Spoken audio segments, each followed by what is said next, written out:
Franchement. Qui doivent être faites sur une superficie de 150 mètres carrés. 150 mètres avec carrés. 50 mètres carrés de surface habitable. Avec 50 mètres carrés de surface habitable. C'est-à-dire que le gars, il a son plan.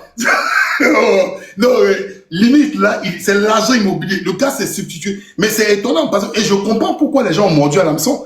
Bon, c'est vrai qu'au-delà, les élections de 2010, là, c'est vrai que c'était véritablement un test. Et il faut reconnaître que sur le truc, Babo, il avait perdu. Hein. Ça, moi, je le dis ouvertement. Dans le débat, là, Babo avait perdu.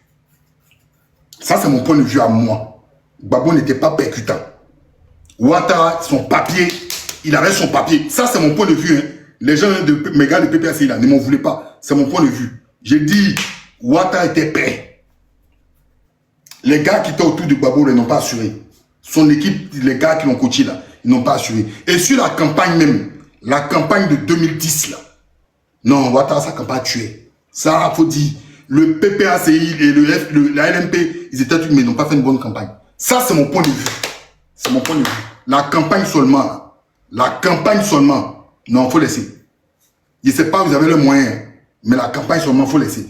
Donc, mais quand Ouattara, Babo est un bon tribun, mais sur le coup, Ouattara, c'est pas un tribun, hein. Pour moi, c'est pas un tribun. C'est pas un tribun. Mais il s'était préparé. Il s'était préparé. Parce que quand tu écoutes son speech, et surtout qu'en Côte d'Ivoire, les gens ne sont pas habitués à ce genre de choses-là. Peut-être ceux qui sont dans les pays européens, hein, savoir que le vieux père est flash. D'accord? Le vieux père flash. Mais écoutez comment il parle. Écoutez, Joe. Le projet de construction de logement ressemble au projet Habitat Rural. Quelle est sa particularité? Vous avez parlé de 5 millions les maisons. Oui, tout à fait. Non, mais vous savez, c'est un projet réel. Et quand je serai président, je vais aller inaugurer certaines de ces maisons. Ce sont des maisons qui doivent être faites sur une superficie de 150 mètres carrés, avec 50 mètres carrés de surface habitable. Le coût de la maison sera peut-être supérieur à 5 millions, mais l'État va subventionner une partie. C'est ce qui se fait en Afrique du Sud, vous voyez, dans les townships et autres. Non, mais il est fort!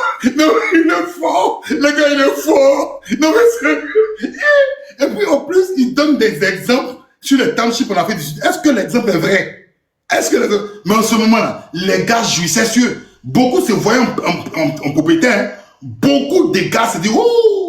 Ah, c'est Joe! Ah, là, c'est nous! Ah, là, c'est nous! Merci! Iniche! Hein? Mais le gars était... Non, le gars, il est monstrueux. Il dit comme dans les townships en Afrique du Sud. Il est simple, il sait que ça va prendre. Ça va prendre. C'est comme un gars, tu es un mogol, tu vas taguer une petite go. Tu sais que tu es flashé. Tu vois, non? C'est ça, elle est dans sa posture. Et puis, écoutez. L'État subventionne une partie, l'État subventionne une partie du taux d'intérêt pour que le remboursement... L'État subventionne une partie du taux d'intérêt. Comment l'État peut subventionner une partie du taux d'intérêt? Le taux, d'accord? Le taux d'intérêt. C'est même le gars, son speech là, ça glisse à fond. Que ce soit par exemple que de 25 000 francs par mois sur 20 ou 25 ans selon les modalités. Et puis la personne sort de la pauvreté parce qu'elle aura un environnement sain, elle sera avec sa famille dans une maison, même si elle n'est pas très grande, c'est pas un château de crocodile, comme nous en voyons pousser tous les jours avec des milliards de fonds publics. Donc moi je vais... Il fait même une pique aux gars du PPACI de l'époque. Genre, eux ont des châteaux qui poussent à crocodile. Tu vois, non? Qui poussent à Cocody et autres. Actuellement, c'est qui a Cocody? C'est qui est dans les coins comme les Djorobité? C'est qui? Ah bon.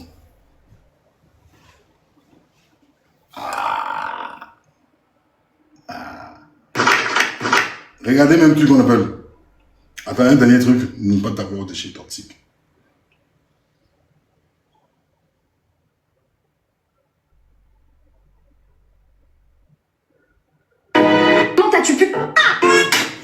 I'm fat. Faustine, je te laisse cette maison plus 500 000 francs dès...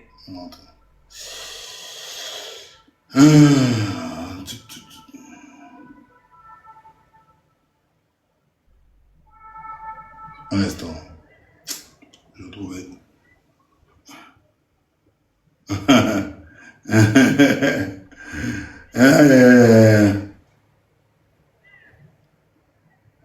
Non, franchement, moi j'ai suivi ça à distance, le truc là, mais je rigolais, j'ai dit non, putain. Écoutez, hein. Vous pouvez changer votre situation et le destin de la Côte d'Ivoire. Votre bulletin de vote fera la différence. Donnez-moi 5 ans pour changer la Côte d'Ivoire. Répétez. Regardez.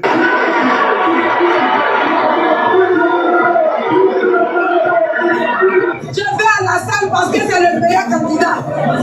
Parce que c'est lui qui est pour la situation. Nous voulons un changement. Il est venu.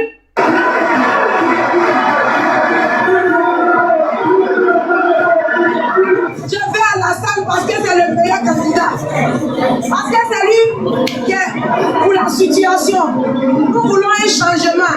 Il est venu pour nous sauver parce que nos enfants ne vont pas à l'école. Il n'y a pas de l'argent pour les scolariser. Alassane Dramane Ouattara, il va gagner pour un changement.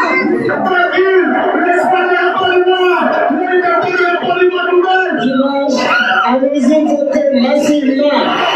Les jeunes extraient les premiers à les voter.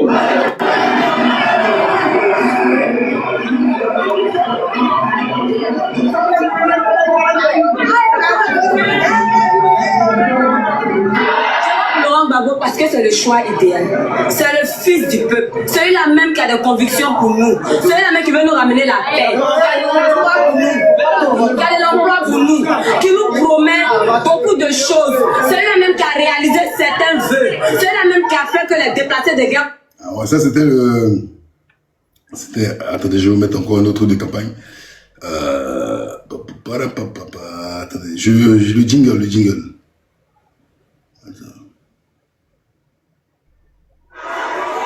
La tournée électorale d'Alassane Ouattara se poursuit.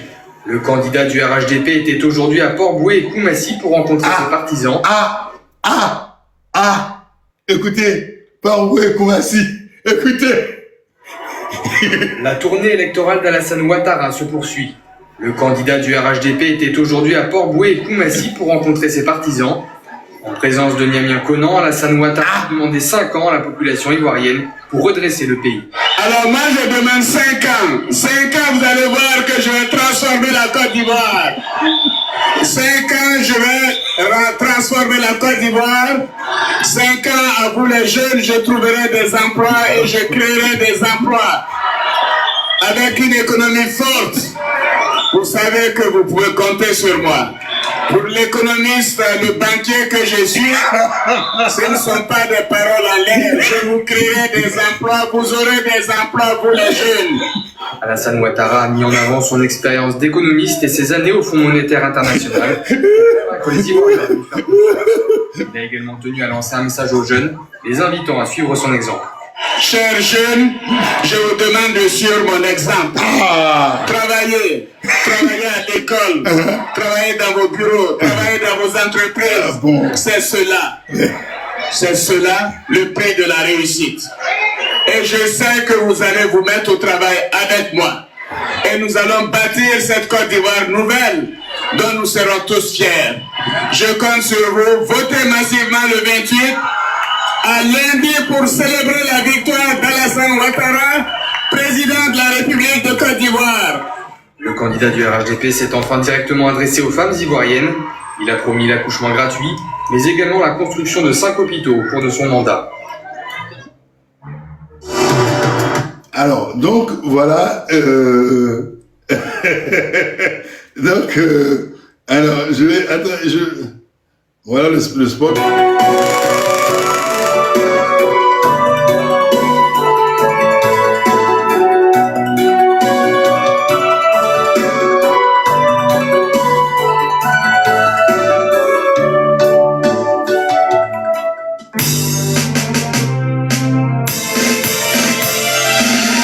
Ivoirien, Ivoirienne, ne donne pas ta voix au chômage.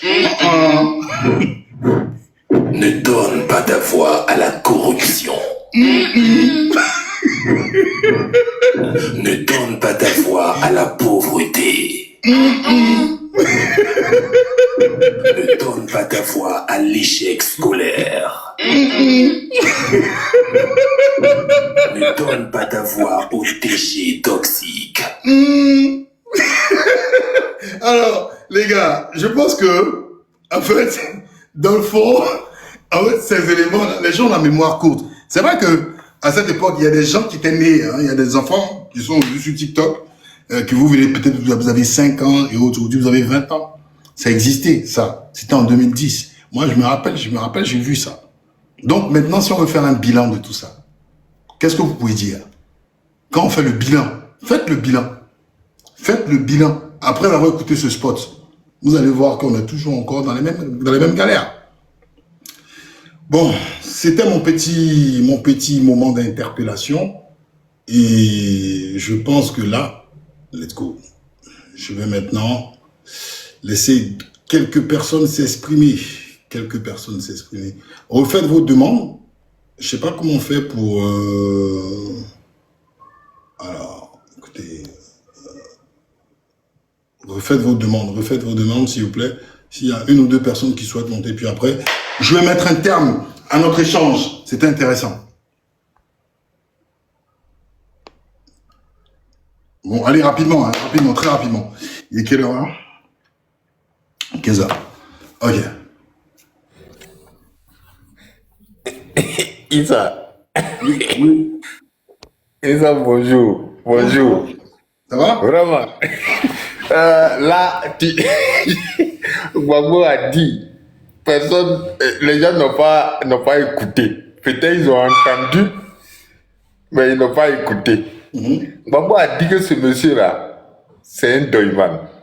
Il a dit ça depuis plus de 20 ans. Moi, ça est dans ma tête. Ce bonhomme-là, c'est un menteur. Regardez, tu as dit tout ça, mais je vais prendre le problème du PPTE. L'achèvement du processus du PPTE, là. Oui. C'était fini. Oui. On n'a même plus de crédit. Les gens, ils ont abrogé tout le crédit du pays. Quand lui venait au pouvoir, en principe, ça devait être fait avant 2011.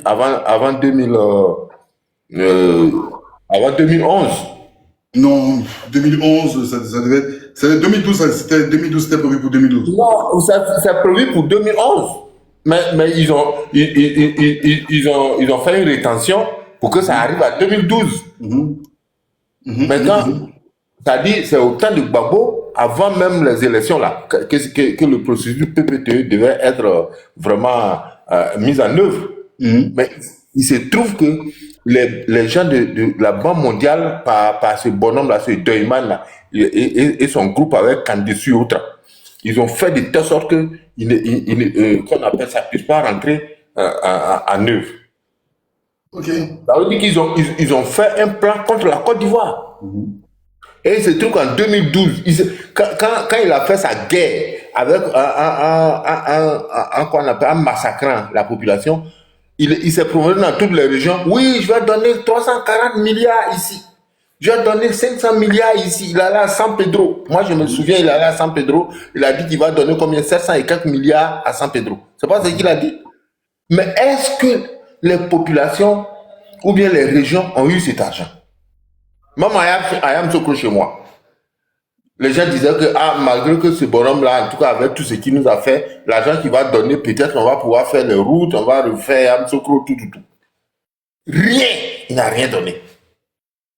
Et en plus de cela, regardez la manière il vient même d'endetter la Côte d'Ivoire à plus de 42 000 milliards. Mais c'est un menteur. Non, c'est pas qu'en 2000 milliards. 30 000 et quelques. Moi, j'ai dit 42 000. Parce que la dette intérieure et la dette extérieure. La dette intérieure fait combien? La dette intérieure fait combien? Ah ouais, en fait, tu fais dette intérieure plus dette extérieure, c'est ça? Ah, voilà. Moi, je fais les deux en même temps. Dette intérieure. C'est une trentaine de millions. Ah bon. Mais avec tout ce pognon-là, en faisant de telle sorte qu'on n'avait plus, même au temps du PPTE, là, dès que l'achèvement du processus PPTE était mis en œuvre, on n'avait plus de dettes. Plus de dettes. Mais il est venu, il nous a remis dans la dette encore jusqu'à près de combien de 30 000 milliards. Aucun chef d'État en Côte d'Ivoire, depuis Houphouët-Boigny jusqu'à lui, aujourd'hui, n'a mis une dette de plus de combien de milliards du moins, sur la tête de la population que nous ne savons même pas pendant combien de générations ils pourront rembourser cet argent-là. Mais il y a des gens qui, je ne sais pas quel cerveau ils ont, ils le suivent encore. Jusqu'à ce qu'il aille vous casser vos maisons, les gens même qui sont à la retraite, qui ont construit une petite cabane sur ce terrain-là pour qu'ils puissent vivre au moins leurs vieux jours, qu'on aille le casser. Oh, lui-même, qu'on appelle la vidéo que tu viens de jouer là, mon frère Insa. Il avait dit que les régions, je veux dire quoi, les quartiers comme Gobelé, Aklomia Bla, des trucs comme ça où il parlait, que ces quartiers-là, lui, il va les lotir, il va viabiliser, il va faire de telle sorte que les gens puissent avoir toutes les commodités possibles là-bas. Mais aujourd'hui, tous ces quartiers-là, il les a fait. Mais il y a des gens encore qui le suivent. Je ne sais pas comment l'Ivoirien pense. Je ne sais pas. Est-ce qu'ils ont été ensorcelés, envoûtés, ou bien ils n'ont pas de cerveau pour réfléchir, pour qu'ils puissent savoir qu'eux aussi sont des hommes ou pas. Et jusqu'à ce qu'un autre dise que nous sommes des moutons. Moi, je ne comprends pas. C'est-à-dire que même Gbagbo, même là, que moi, je dis que je suis Gbagbo là. Si Gbagbo fait un truc comme ça, là, moi, je ne peux plus le suivre. Aucunement, non. Houphouët-Boigny qui était mon grand-père. Quand il faisait des trucs comme ça, nous, on lui disait, on disait au président Houphouët-Boigny, ah, vraiment, ce que tu es en train de faire là, nous, on n'est pas d'accord. On pourrait bien le dire. Il ne nous met pas en prison. Mais aujourd'hui, la personne ne peut parler à ce monsieur-là avec tout ce qu'il est en train de faire sur la population. Et c'est nous qui pleurons. Quand il se lève, oui, ne donnez pas votre voix à la pauvreté. Moi, je vais venir vous enrichir. Donnez-moi 5 ans. Je vais construire tel nombre d'universités. Donnez-moi 5 ans. Je vais former telle personne. Donnez-moi 5 ans. Je vais vous donner du travail. Vous, les jeunes, là, ne vous battez pas. Restez là. Vous pensez que nous qui nous sommes battus jusqu'à ce qu'on arrive à avoir le multipartisme, nous allons nous battre encore. Lisez votre constitution et vous verrez que les lois de la constitution ivoirienne de 2016 que lui il a modifié là, ça vous protège. Allez à son article 50, lisez. La souveraineté appartient au peuple. C'est là que je vais m'arrêter. Merci mon vieux. Alors, la plénitude. Oui, bonjour grand frère Insan, merci de m'avoir donné la parole.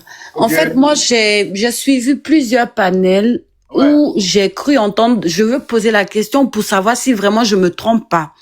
En fait, j'ai suivi plusieurs panels où au jour d'aujourd'hui, j'entends beaucoup souvent sur certains panels, des personnes qui disent que aujourd'hui, on peut comparer la Côte d'Ivoire à la Suisse. Moi, j'entends beaucoup ça.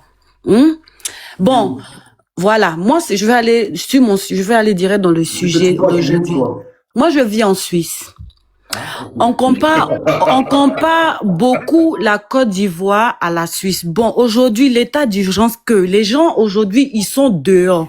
Où sont les tentes? Où sont les ONG? Où sont les gens? L'État fait quoi? L'état d'urgence est là. Il y a des gens qui dorment dehors. C'est honteux.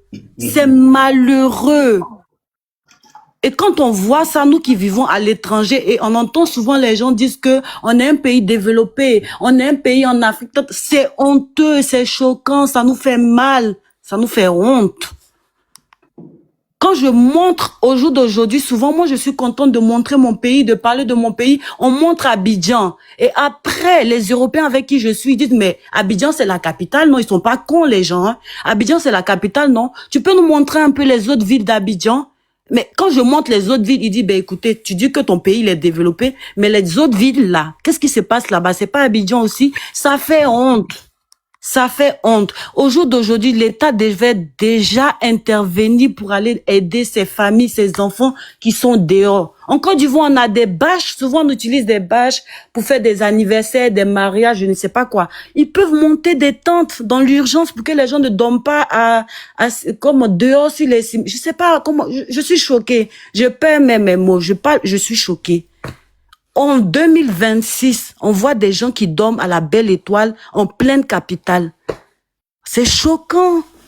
C'est choquant, c'est beaucoup choquant. Moi, je dis, franchement, où on va là, franchement, les jeunes de maintenant, c'est nous tous, hein, nous les jeunes là. Si on fait pas attention, on va regretter plus tard. On est tous là-dedans. On est tous là-dedans. On parle pas, moi je ne même pas un parti politique. Je dis tous nos partis politiques devaient intervenir, venir aider la population. Tout le monde devait mettre la main à la pâte. Mais on voit personne. Mais dès qu'on dit qu'il y a élection, c'est là tout le monde sort. Comme quoi, ils vont arranger le pays, ils vont donner du boulot à telle personne, ils vont finir la misère. Mais là, les faits sont là. Qu'est-ce qu'ils font? Les jeunes, mes frères et sœurs, pour le moment, là, on dit c'est dans les moments difficiles qu'on reconnaît les personnes qui nous aiment. Qu'est-ce que les gens ils font pour nous aider, la population, la jeunesse? Personne. C'est comme si tout le monde a disparu. Tout le monde ne voit pas ce qui se passe. Il y a des enfants qui sont dehors. Oui, je comprends que PDCI, je sais pas quoi, PPACI agit, je ne sais pas quoi, mais moi je dis pour le moment là, c'est tout le monde qui devait intervenir, tout le monde devait compatir à ça, tout le monde devait aider ces populations, tout le monde. Mais on voit que tout le monde a disparu, c'est comme si ça n'intéresse personne. Au jour d'aujourd'hui, il y a la Coupe du Monde qui a commencé, tout le monde joue. Tu es une femme, c'est pour ça que tu parles comme ça. Mais nous on s'en fout. On s'en fout si les jeunes ne veulent pas se battre. Mais nous, on s'en fout. On s'en fout, moi je le dis clairement. S'ils ne veulent pas se mettre à se battre, ce n'est pas les présidents des partis politiques qui vont se lever pour se battre à leur place. S'ils sont là, ils n'ont qu'à bien m'écouter.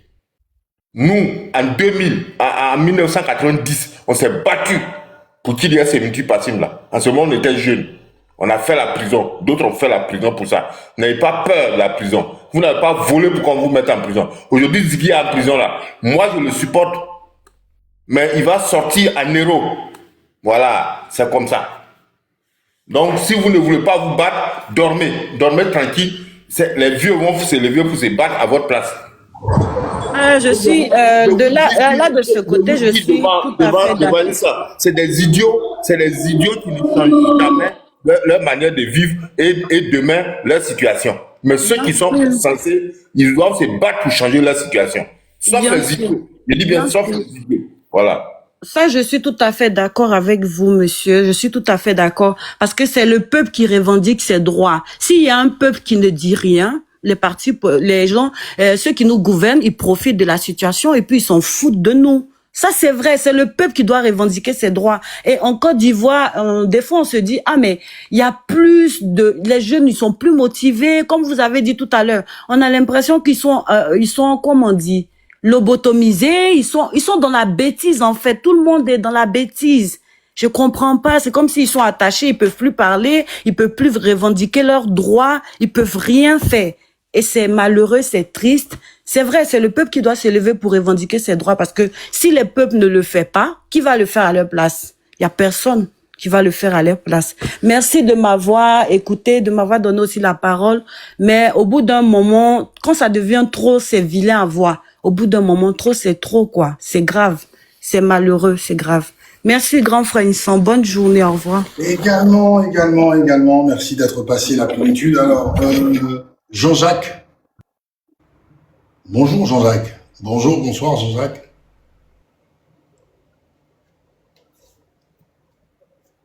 Jean-Jacques.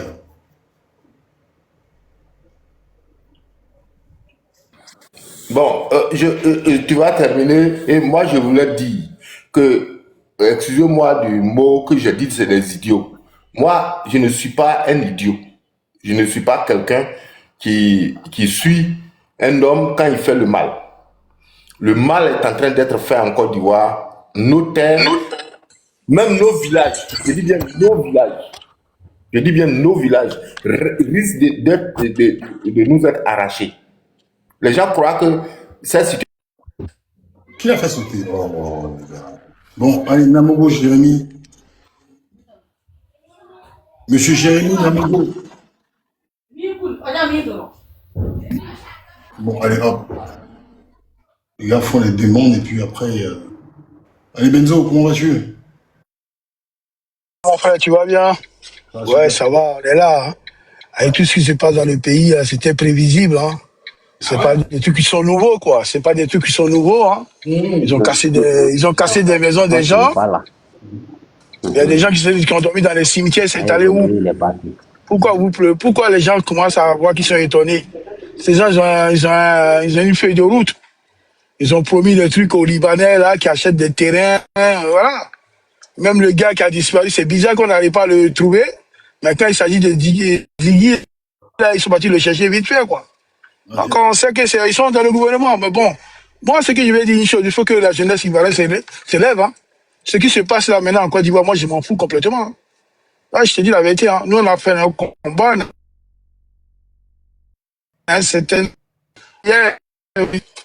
Ils étaient nombreux jusqu'à 3h du matin pour attendre pour un match. Ça fait. Et pitié, ceux qui sont plus importants, ça ne les intéresse pas. C'est-à-dire ce peuple-là, il faut les laisser souffrir, quoi.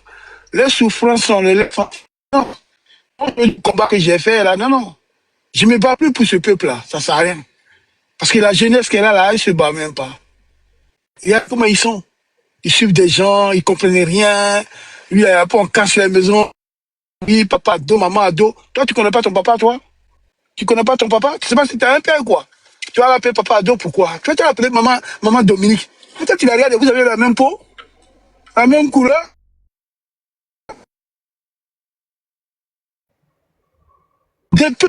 Là, je salue, quoi. Franchement, sinon, c'était moi. Moi, t'as pas vu, hein? J'ai pris mon de ça. Moi, je t'appelais pour qu'un jour, on aille manger nos parties, nos viandes grillées, là, tout ça, là, à l'aise, quoi.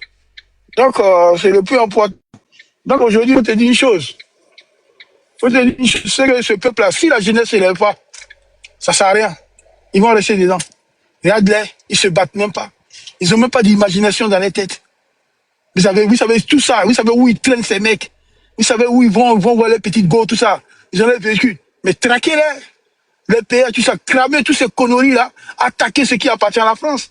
Mais la France, c'est que le peuple-là, la jeunesse qu'elle a là, ils sont perdus, frère. Ils n'ont pas vu ce qui s'est passé dans les banlieues ici. Hein, ils n'ont pas vu ce qui s'est passé dans les banlieues. Les jeunes, là, ils ont fait du mal, ils ont pillé l'État. Ils ont pillé l'État. Donc, moi, quand je vois la jeunesse ivoirienne, là, qui sont en train de dire, oui, on a cassé nos maisons, on a comme ça. Ben, mon ami, mais bon, ça ne sert à rien de pleurer pour un peuple qui ne veut pas se libérer. Il faut le laisser. Laissez les gens souffrir en silence. Et puis qu'ils arrêtent de nous emmerder sur les réseaux sociaux. Oui, on a cassé nos maisons, on a cassé ça. Non, on n'a pas cassé ta maison. Débrouille-toi, bats-toi. Parce que nous, on se bat partout. On s'est battu, nous. On s'est battu sur la pluie, la neige, pour aller voir à la CPI, Laurent Gbagbo et puis Bichab Goudé. On a tout fait ici. Des manifestations sur manifestations. On s'est fait gazer en Belgique par les policiers belges. En Hollande, par tout ça. Mais tu crois que moi, je vais venir aujourd'hui encore me battre encore à mon âge, encore pour la jeunesse?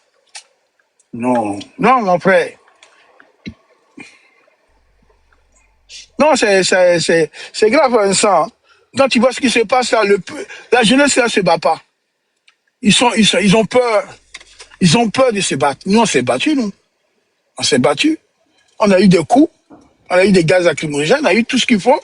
On s'est battus. On s'est battu pour Laurent Gbagbo et puis tout ça là, on les a à la CPI, à la haie, tout ça, on a fait ça. Donc moi, franchement, je te dis une chose, hein, comme il disait le frère tout à l'heure, hein, on ne va pas s'élever pour se battre pour eux. Nous là, à l'âge à plus de 50 ans où on est arrivé là, on ne va plus s'élever pour se battre pour eux. Ils ont 18, 20 ans, s'ils ne veulent pas se battre, qu'ils souffrent en silence. Il faut faire attention, hein, tu n'as pas les mêmes réalités que ceux qui sont là-bas. Oui, mais on n'a pas la même réalité, mais il faut qu'ils s'organisent. Oui, mais... Comment les autres... Non, mais attends, mon vieux, quand tu dis ça, il faut aussi dire ça avec un certain... C'est facile aussi de juger les gens là-bas sur place, hein.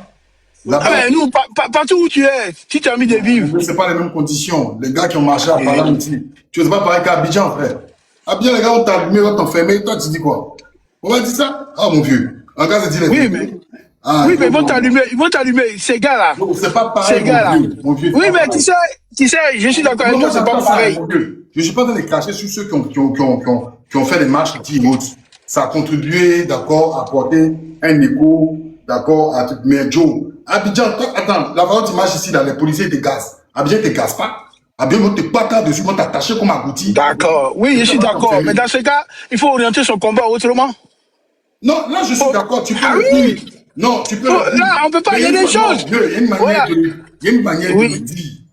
D'accord? Il y a une manière de le dire. En fait, c'est ce que je dis. Moi, je trouve que souvent, nous qui sommes de l'autre côté là aussi, là, il faut qu'on respecte aussi la réalité de ceux qui sont là-bas. C'est pas pareil. Encore une fois, sur toi, ça va pas quelque part. Vieux. Ici, les dans ce cas, pourquoi il pleure sur les réseaux en nous faisant comprendre qu'il souffre? Ah, vieux, toi aussi. Tu es bien pleurer. Attends. Toi, tu es un père de famille. Toi, tu vas manifester. On t'attache. Ta femme va sortir pour pleurer. Ouais, mais non, c'est pas ça. Un père de famille. Ah, c'est la même chose. Attends. Oui, mais attends, tu vas loger sur des terrains qui ne t'appartiennent pas. Tu n'as pas d'ACD, il n'y a pas de trucs. C'est pas ça, c'est pas non, mais écoute, moi, ce que je te dis, ce que tu es en train de dire là, le combat là, ça s'oriente autrement. Oui, on peut pas faire des manifestations. Mais quand tu dis là-bas, il n'y a pas de gaz. Voilà. Dieu, c'est pas pareil. Hein. Non, mais c'est pas pareil. Mais tu sais, un moment, il y a les ministres là, tout ça. On met des gens pour les traquer. Des traceurs pour voir où ils vont le soir, tout ça. Il y a des trucs, les véhicules, il y a tout ça. On les montre qu'on n'est pas d'accord avec eux. Tu sais, c'est comment? Le combat, ça fait autrement. Dieu, t'es la seule qui est d'accord. Mais quand tu dis qu'il n'y a pas de garçon, quoi, tu vois. C'est facile de dire qu'il n'y a pas de garçon. Toi, tu as 6000 km, tu t'assois devant ta caméra, tu parles quoi, il n'y a pas de garçon. Toi, là, c'est terrain. Il n'y a pas de garçon. C'est eux qui souffrent là-bas. Pourquoi ils pleurent alors? Il n'y a pas de garçon. Tu pas dire qu'il n'y a pas de garçon. Si, écoute. Tout le monde lutte à sa manière. Tout le monde lutte à sa manière. Et soyons humbles dans la façon de parler aussi à ceux qui veulent lutter. Et sachons parler aux gens et de ne pas les accabler seulement. Moi, je trouve que... Non, il faut les dire. Non, il faut les dire. À un moment, le combat se change autrement. Mon vieux, qu'est-ce qu'on peut faire si ce n'est que sensibiliser et communiquer? Qu'est-ce qu'on peut faire? On fait rien, on les laisse. On dit que ton pays sort d'une crise où il y a eu plus de 3000 morts. Il n'y a même pas eu un procès. Plus de 3000 morts, il n'y a pas eu un procès. Les gens sont traumatisés à vie. Ben, nous, les Ivoiriens aussi, on a une facilité. L'Ivoirien a une facilité de juger. Ben, on n'aime pas tout regarder. On n'aime pas tout regarder même dans la vie des gens. Mais les Ivoiriens sont traumatisés depuis 2010. Je ne justifie pas cela. Mais il y a une manière de communiquer. Quand tu es un coach là, quand tu te dis tu es un leader ou tu es un coach là, il y a une manière de parler à tes joueurs pour qu'ils reprennent courage. Même la stratégie pour faire la stratégie. Mais je trouve que souvent, les gens sont trop hautains. Les gens demandent trop. Le temps d'Oufo-Boigny en 90 là, où les gens manifestaient là, on ne faisait pas 3000 morts. On arrêtait, mais tu pouvais sortir. Les gens font fesser ici. Les gens font fesser ici, il faut dire la vérité. C'est pas les mêmes conditions que sous Ouattara. Sous Ouattara, la façon t'es pas Ouattara, même souvent, même tu fais 5 ans en prison, ta peine est finie et puis tu es encore en prison. Voici le gars à Charles Odel Dosso. Ça va pas quelque part? Mais dans ce cas, qu'est-ce qu'on doit faire? On doit relancer le combat. Il faut continuer encore à galvaniser si tu veux que les gens mènent le combat. Mais il faut savoir parler. Mais c'est ce que j'ai dit, il faut qu'ils orientent le combat. C'est facile, hein? Les manifestations. C'est facile de faire 10 km. Non. Les manifestations ne servent à rien. Tout ça, c'est ça qu'ils vont te prendre. Il faut les traquer, ce qu'ils font, ce qu'ils bougent, ce qu'ils font là. Traquer la même là. C'est tout. Et puis, tu vas venir sur un panel pour venir dire aux gens qu'il faut traquer. C'est ce que tu dis là. Tu sais ce que ça peut comporter vis-à-vis de la loi. Il faut savoir communiquer. Il y a tu as venir dire. Ouais, mais tu as expliqué. On a expliqué. Maintenant, ça veut dire quand tu parles même déjà de ce qui se passe à Koumassi Campement, quand tu parles quand tu parles déjà de ce qui se passe à Koumassi Campement, ton discours déjà là va au-delà même de l'opposition, parce qu'à Koumassi Campement, il y a des gens même du RHDP qui ont voté RHDP aujourd'hui qui regrettent. Mais pourquoi ils regrettent?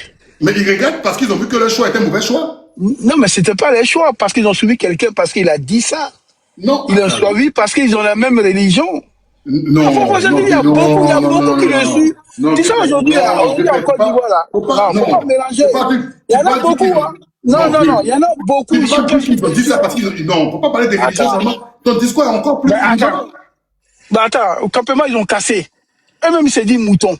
Les moutons sont dans la maison. C'est eux qui restent dehors. Non, Dieu, ton discours, il est clivant. Ton discours est clivant. Tu peux pas dire que les gens suivent Ouattara de la religion seulement. Je ne dis pas que le débat religieux n'est pas les dames, mais tu ne peux pas dire ça. Toi, ton rôle là, c'est de venir dire ce que les gens font Ce n'est pas normal qu'un citoyen, quel que soit son parti politique, est le même. Ils ont subi une injustice. Quand le citoyen entend ce genre de discours, il se dit, voici quelqu'un qui comprend mes souffrances et mes réalités. Mais ce que tu fais... Il comprend. Voilà, parce que lui, il a subi une personne que depuis longtemps, on lui dit que la personne est comme ça. C'est pas aujourd'hui qu'il casse les affaires. C'est pas aujourd'hui qu'il casse. Mais non, moi, c'est ce que ça me fait rigoler. On a l'impression que c'est nouveau. C'est pas nouveau. Si toi, tu le suis depuis longtemps, les autres n'ont pas la même capacité de compréhension comme toi. Ah, d'accord. Dans ce cas, pourquoi il continue? La façon dont toi, tu réfléchis, tu as une expérience là. Moi, peut-être, j'ai pas encore atteint le cas de tes expériences. Ouais. Donc, tu veux, hein. Voilà, c'est pour ça que moi, peut-être, que tu es un vieux père. Le vieux père, là, il est leader. On n'est pas vieux père pour être vieux père. C'est pas pour avoir un poil blanc. Sinon, moi, peut-être, je suis vieux père. Mais toi, tu es mon vieux père. Par ton expérience, là, j'ai pas atteint le cas de ton expérience. Maintenant, le vieux père, qu'est-ce qu'il doit faire? Il a une manière de communiquer. Moi, je trouve que souvent, on est un peu trop dur vis-à-vis de ceux qui sont à Abidjan. Abidjan, tu sors, mon gars, on t'attend, on te met dans le sac. On ne sait pas où tu es. Tu es peut-être disparu. Tu es allé où? C'est 5 jours après, c'est un cri au secours, là. On dit que non, tu es à la DST ou tu es quelque part. Quand tu as déjà vu ça à Bengue ici? Jamais. Donc, souvent, là, on a qu'à avoir un peu d'humilité, quoi, de retenue, quoi. Ouais, je trouve que, Joe, on réalise pas. Enfin, on te dit que tu traverses l'aéroport, là, t'es pas en même temps, là. C'est un jeu. C'est pas un jeu. Tu as 22 pour moi. Tu sais, la parole, là. Nous, on fait quoi, vieux? Est-ce qu'on est des bandits? On est des pères de famille, on se bat, on paie nos impôts. Mais le fait de parler de nos pays, là, c'est comme s'il y a une épée de Damoclès sur nous. Tu vois? Mais notre mérite, c'est qu'on continue de parler et au détriment de ne même parler, même sur la tête de nos ancêtres, on parle parce qu'on aime notre pays. Mais les réalités que les gens vivent à Abidjan là-bas, Dieu, tu sais même pas, il y a des gens là, à cause même, c'est même pas ceux qui votent l'opposition, hein, ils ont perdu leur boulot. Toi, Benguessi, Dieu, à cause du choix de ton parti politique, on t'est viré, mais plus d'hommes que tu as collé dans les fesses, toi, pour gagner plus de jetons, en Côte d'Ivoire, là, quel plus d'hommes? C'est fini. Dans ce cas, c'est pas la peine de pleurer sur les réseaux sociaux, qu'ils assument et puis se débrouillent là-bas. Mais vieux, c'est tout. Pleurer là, tout le monde pleure. Hein. Alors, dans ce cas, ils se battent. Non, vieux. Ils se battent. Quand tu veux un changement, tu te bats pour qu'il y ait le changement. Mais oui, tu te bats et puis tu pleures aussi. Voilà. Mais tu te bats pour qu'il y ait un changement. Oui, à cause de changer le combat, les manifestations ne servent à rien. Maintenant, il y a autre chose là. Mais, et puis, ce qui est incroyable, c'est que c'est les mêmes qui, quand on les attaque, on détruit les trucs, c'est les mêmes qui sont derrière des mains. Oh non, tu vois, c'est la même. Ah, mon frère, faut laisser tomber. On a vu ce qui s'est passé. Plusieurs fois, ils ont cassé des maisons, les gens ont dormi dans les cimetières. C'est allé où? C'est allé nulle part. Quelqu'un qui a 34 hectares, pas d'enquête, on fait le truc. Ça va, on a un procureur qui dit, ouais, j'ai fait l'enquête, bah arrête de nous prendre pour des cons. Non, vieux. Faut arrêter, il n'y a pas de justice pour là-bas. La justice, là, je trouve que c'est radical. Nous, notre rôle, c'est de savoir parler aux citoyens. Et savoir parler aux citoyens. Deux fois, ça fait du bien pour finir, il faut être radical. Parce que si tu n'es pas radical, ils vont marcher sur toi. Il ne faut pas venir dire ça ici, vieux. Tu vois ce que je dis? Ouais, d'accord. Il faut être, voilà. Faut pas truc. Ça là, il n'y a pas concours. D'accord? Il n'y a pas concours dans ça. Celui qui est fait, moi, c'est ce que je dis aux gens. Vous qui voulez porter TI, vous dites que vous êtes des militaires, là. Portez votre TI chez vous. Mais moi, j'ai jamais vu quelqu'un qui a porté TI devant Internet, qui joue les zigéi. Et puis il va faire quelque chose. Moi, j'ai jamais vu ça. Si tu veux la fois aller porter ton TI, mais tu n'es pas obligé d'allumer ta caméra. Moi, c'est comme ça que je considère. Comme moi, je suis pas un moreur de TI, je suis pas un moreur de trucs qu'on appelle comme un moreur de CGI. Voilà, moi, ce que c'est faire là, c'est parler aux citoyens, c'est tout. C'est parler aux citoyens, dire leurs droits, quels que soient les partis politiques. Sinon, moi, je suis pas Batman, je suis pas super-héros. Mais quel droit ils ont là? Mais Joe, même dans la diversité, tu as tous tes droits. Et c'est très important de savoir. Ah, mais c'est la vérité, mon vieux. Il n'y a pas de droits, il n'y a pas de quoi, ils n'ont pas de droits. Moi, je ne suis pas Batman, je ne suis pas Superman. Voilà, je ne suis pas Batman, je ne suis pas Superman. Je n'ai même pas besoin de ça même. Je suis fort, et ça. Moi, je ne suis pas dedans. Ça ne m'intéresse même pas. Pour moi, je considère quelqu'un qui est fort, il ne parle pas de ça. Quelqu'un qui est fort, là, il n'allume pas la caméra pour dire qu'il est fort. Quelqu'un qui dit qu'il va aller faire quelque chose, là. Tu n'allumes pas ta caméra pour dire que tu vas aller faire quelque chose. Moi, c'est comme ça que je suis. Voilà, moi je viens et parle. Moi, c'est ma parole là. C'est ça qui est mon âme. Mais tu vas pas venir me voir ici, venir faire salut militaire. Ça ne m'intéresse pas. Je ne suis pas militaire, ça me voit là. Mais je considère que si tu es militaire là, c'est pas devant la caméra, tu vas venir faire ça. Moi, ça, c'est mon point de vue à moi. Eux, ils ont leur point de vue. Tu vois ce que j'ai dit? Moi, c'est comme ça. Mais, je suis d'accord avec toi, mais dans ce cas, s'il trouve qu'il ne veut pas se battre là, dans ce cas, pourquoi il vient pleurer mais sur il les se réseaux bat, sociaux? tout le monde se bat à sa manière, vieux. Mais après, il vient pleurer. Oui, on m'a cassé ma maison, on m'a cassé dessus. Parce que c'est un pays de droit. Qui vont dans les droits pour aller se battre pour récupérer ce qu'il est droit? Tout le monde se bat à sa manière. Ouais. Même la maman qui pleure, qui dit qu'aujourd'hui, là, je ne donne pas ma voix à Ouattara parce qu'il est voté là. Elle se bat à sa manière. Il ne faut pas mépriser le combat. Non, vieux. Il ne faut pas mépriser le combat d'autrui. Si toi, tu es fort, donne de ta force. Je n'ai pas dit que je suis fort. J'ai jamais dit que je suis fort. Moi, ce que je suis en train de dire, ils disent qu'ils ne veulent pas se battre pour récupérer, ils ne rien faire. Mais comment? Qui dit qu'il ne veut pas se battre? Attends, non, mais il ne veut pas se battre parce que tu dis qu'il y a les droits là-bas. Tu leur donnes les droits. Il faut qu'ils se saisissent les droits pour aller chercher. Qu'est-ce que tu appelles se battre? Attends, qu'est-ce que tu appelles se battre? Mais s'ils ont les droits, s'ils connaissent, s'il y a une loi, s'il y a une justice là-bas, qu'il aille voir qu'il y a une justice là-bas, il n'y a pas de justice. Mais s'il n'y a pas de justice, s'il n'y a pas de justice, les gens ne se battent pas. Mais il n'y a pas de justice. Quelqu'un qui s'élève et puis il casse tous les trucs des gens, et puis ça va nulle part. On voit des bidons. Même le mec qui voit des choses, que les bidoseurs qui arrivent, qui cassent les trucs, il dit rien. Mon vieux, j'ai dit, Blaise Compaoré au Burkina là, les Burkinabés qui parlent aujourd'hui AES, et puis toi-même tu en gères deux là. Ils ont fait combien d'années d'injustice? Mais Burkinabés, ils sont battus. Non, tu me dis quoi? Ils sont battus quand? Ils sont battus quand même. Attends, on a vu les Nobel Zongo ici. Il y a eu quelle génération qui s'est battue? Non, on a vu les Nobel Zongo ici. Attends, mon vieux. Blaise Compaoré a mis le Burkina sur un pied ici. Les Nobel Zongo, tous les journalistes, on les traquait ici. D'accord? Et puis un jour là, les Burkinabés, ils n'ont pas désespéré. Les jeunes Burkinabés là, ils parlaient. Si c'était toi là, tu allais les condamner pour dire c'est des lâches. Tu sais comment ils communiquaient? Les Samska le Djala, à la radio, ils mettaient reggae et puis ils sensibilisaient les gens. Les petits là, les petits là, dans les chansons, ils passaient des messages. Et puis un jour, ils se sont levés, boum. Mais si c'était toi là, tu allais décourager les petits Burkinabés. Tu allais dire, ah, vous là, vous n'êtes pas garçon, vous n'êtes pas garçon. Mais le jour, ils ont chassé Blaise Compaoré là, on a vu qu'il y a un garçon au Burkina. D'accord? Maintenant, toi qui dis que Ado a fait 30 ans là, le Burkina n'est pas la Côte d'Ivoire. Mais il faut toujours aussi t'inspirer aussi de la lutte des autres. Une lutte, elle peut prendre du temps. Une lutte, Attends. Non, la personne qui te dit, la personne te dit qu'il va faire 50 ans. Non, pardon. Une lutte, elle peut prendre du temps. Une lutte, elle peut être du... C'est chaque pays a sa spécificité. Mais je respecte ceux qui sont allés au bout de leur lutte, même après 27 ans. Vous êtes là, vous avez la facilité, en fait, à condamner les gens à faire tant. C'est pas comme ça. La Côte d'Ivoire, ses spécificités, ce que la Côte d'Ivoire a vécu, le Burkina a vécu. Pourquoi vous voulez cracher sur ce que la Côte d'Ivoire a vécu? Celui qui est monté tout à l'heure, qui m'a dit de parler de la rébellion, là. Mais la rébellion a fait combien de victimes? La crise post-électorale a fait combien de victimes? Après, même quand Ouattara soit venu, il y a eu combien de victimes?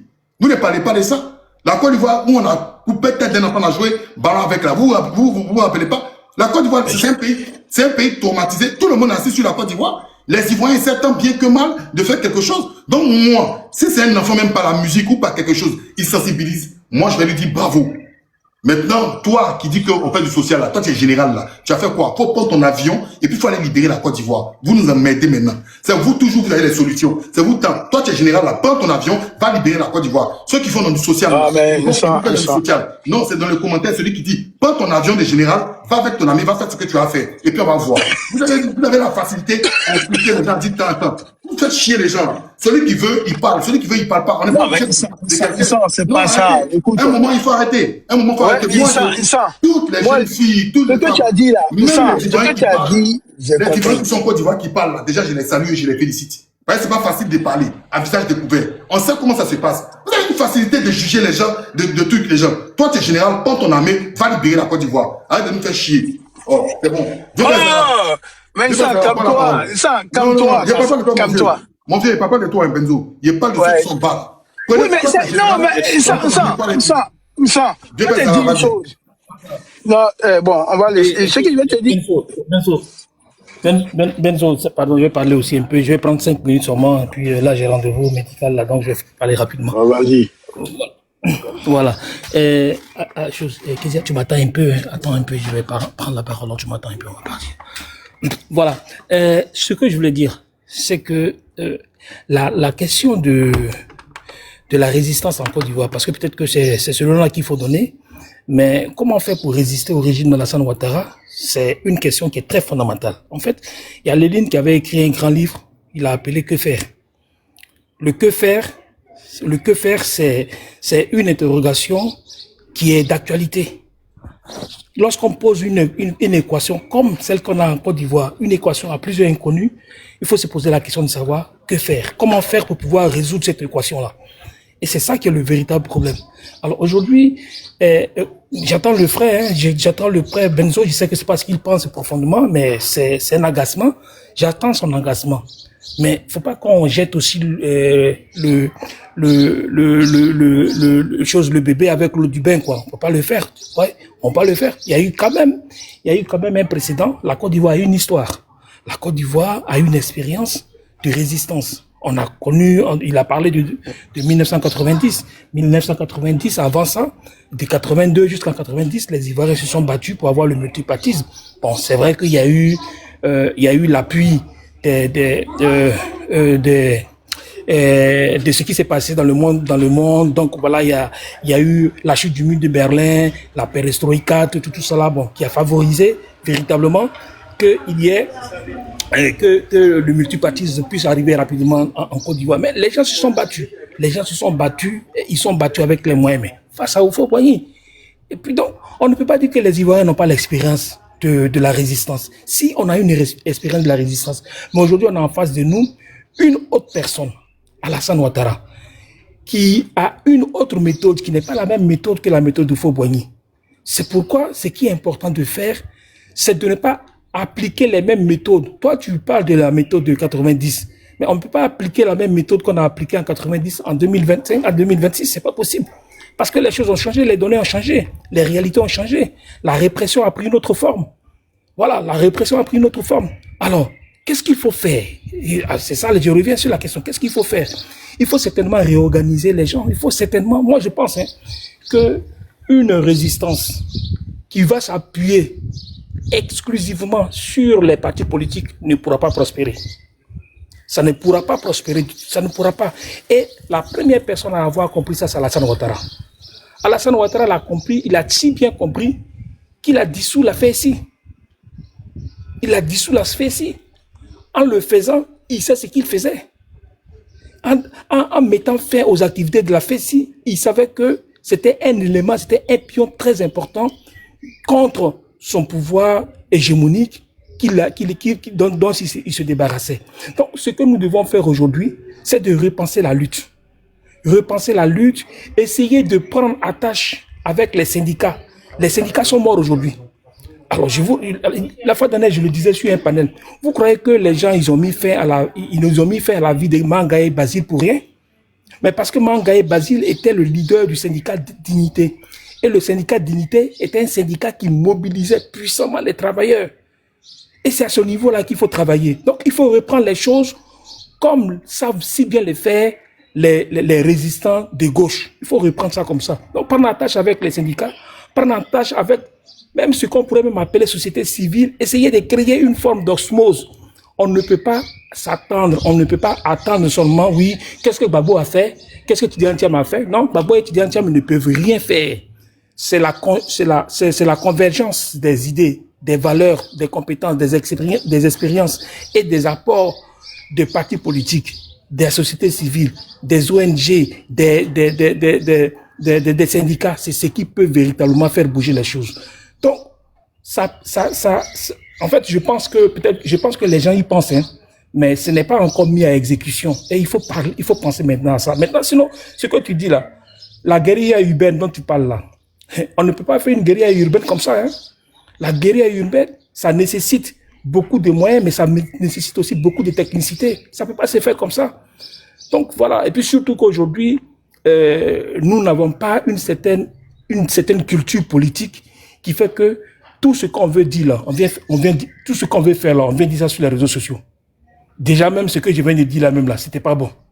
D'accord? Donc tout ce qu'on veut, tout ce qu'on a envie de faire là, c'est sur les réseaux sociaux qu'on vient, on dit oui, on va faire ça, on va faire ça. Quelqu'un a dit wouh, pardon. Donc je veux dire que il faut véritablement que vous, qui êtes les nantis socialement, c'est-à-dire que vous qui faites partie de la bourgeoisie économique, de la bourgeoisie culturelle, il faut que vous mettiez votre expérience à la disposition. Adam, mon vieux, tu parles de qui là? Les benzos là. Ah, voilà. Il faut parler de Benzoko, bourgeoisie. Chez lui, il sent aussi. Ah, tu vois, il faut pas faire, tu appelles les gens vont venir prendre une boîte quand tu es au pouvoir. Il sent aussi, hein. C'est les benzos et les benzos et puis les so one and so forth là. Et puis les je suis d'accord avec ce que tu as dit. Et puis les Moi, je sais. En tout cas,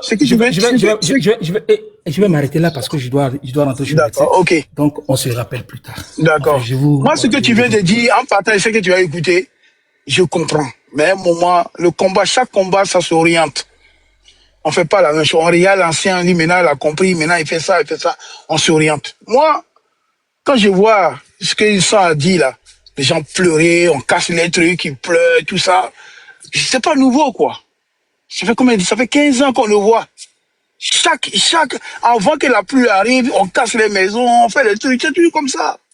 Après, on sait pas, les dossiers sont pas suivis, on sait rien du tout, personne ne sait rien, on passe sur autre chose.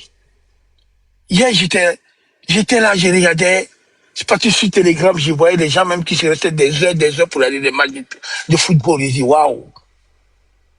Ils sont là, ils parient, ouais, il va marquer, il va faire ça. Bon, on les laisse. Ouais, franchement, on se voit, on va aller manger ensemble, hein, mon frère. Nous, on va manger ensemble. Encore, ce que tu sensibilises, là, c'est bien, continue. Mais moi, maintenant, je me retire, moi. Et puis, je les observe, moi. Quand je dis la vérité, moi, je me retire, je les observe tranquillement. Il y a ce fait le combat, je préfère maintenant être dans mon coin. À l'âge où je suis arrivé, je peux pas me battre pour un enfant de 12, 15 ans, 20 ans, 18 ans, et ils savent même pas, ils sont assis dans les trucs, ils savent pas ce qu'il faut faire, quoi. Nous, à notre temps, c'était une autre époque. Maintenant, ils ont leur époque à eux, c'est à eux de trouver les techniques pour pouvoir s'en sortir. On voit les gens qui pleurent, oui, on a cassé ça, on a cassé. Bon, on sait qu'ils s'en foutent. Le procureur a parlé, c'est fini, ça va passer demain. Aujourd'hui, il y a le football. Bento, ouais. Faut laisser les autres là, et puis après, tu as terminé. D'accord. Maintenant, je vais partir là, parce que comme je suis en train de faire un jossi là. Donc, merci beaucoup. Merci de m'avoir monté, mais il faut que tu m'appelles, on aille manger ensemble là. Parce que... Oui, mais c'est toi qui me mets ces petits vélos. Non, il y a un service qui va venir là, et puis bon, je t'appelle ce week-end, on va bouger, on va aller manger. Laisse les enfants se battre là-bas, nous on a fait le combat. On les laisser là-bas, c'est bon. Ok, y a pas de souci, donc tu me fais ça. Comme ça. Allez, ciao. En attendant, mon vieux. Alors, on va écouter Strill, comment tu vas? Et puis ensuite, Jean Audrey. Ça va très bien chez toi, mon frère. Ça va bien, Strill, on dit quoi?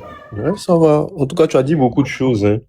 Et tu as bien fait d'être revenu sur les promesses de M. Ouattara en 2010, parce que, comme tu as dit, il a fait une campagne quand même qui était en avance sur son temps.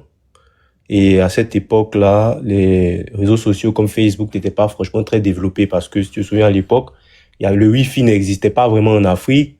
C'était les connexions ADSL qu'on utilisait. Donc, peu de gens avaient accès à Internet. Et nos frères, à cette période, qui étaient en diaspora, vu que il y avait les chaînes comme RFI, France 24 qui faisaient franchement une propagande. Donc, les gens avaient une réalité quand même assez déformée. Et le RDA, à cette époque-là, existait quand même sur les réseaux. Et quand même, tu regardes leur campagne, à travers même les panneaux publicitaires, et même les affiches qu'ils ont eu à faire, même les caravanes, tout ça, mais leur campagne était basée exclusivement sur le social. C'est-à-dire, moi, j'ai pas eu l'impression d'avoir vu un parti de droite, hein, pendant la campagne.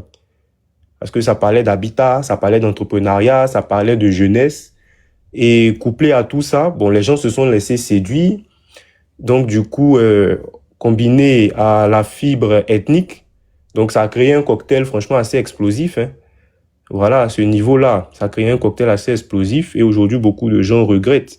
Sinon, M. Ouattara n'est pas venu pour ça. Regardez, même quand il est devenu Premier ministre, avec les programmes d'ajustement structurel, etc., si tu te souviens, il a fermé plusieurs entreprises d'État. Et on oublie de beaucoup mentionner aussi que les internats publics, si tu te souviens, à l'époque, au lycée, il y avait beaucoup d'internats publics. Et il avait dit que ce sont des charges qui coûtent énormément à l'État. Mais quand il est arrivé au pouvoir, il n'a pas restructuré tout ça, il n'a pas remis en place. Même les cités universitaires, les campus, il en a fermé énormément. Si tu remarques, les campus, à l'époque et aujourd'hui, il n'y en a pas assez.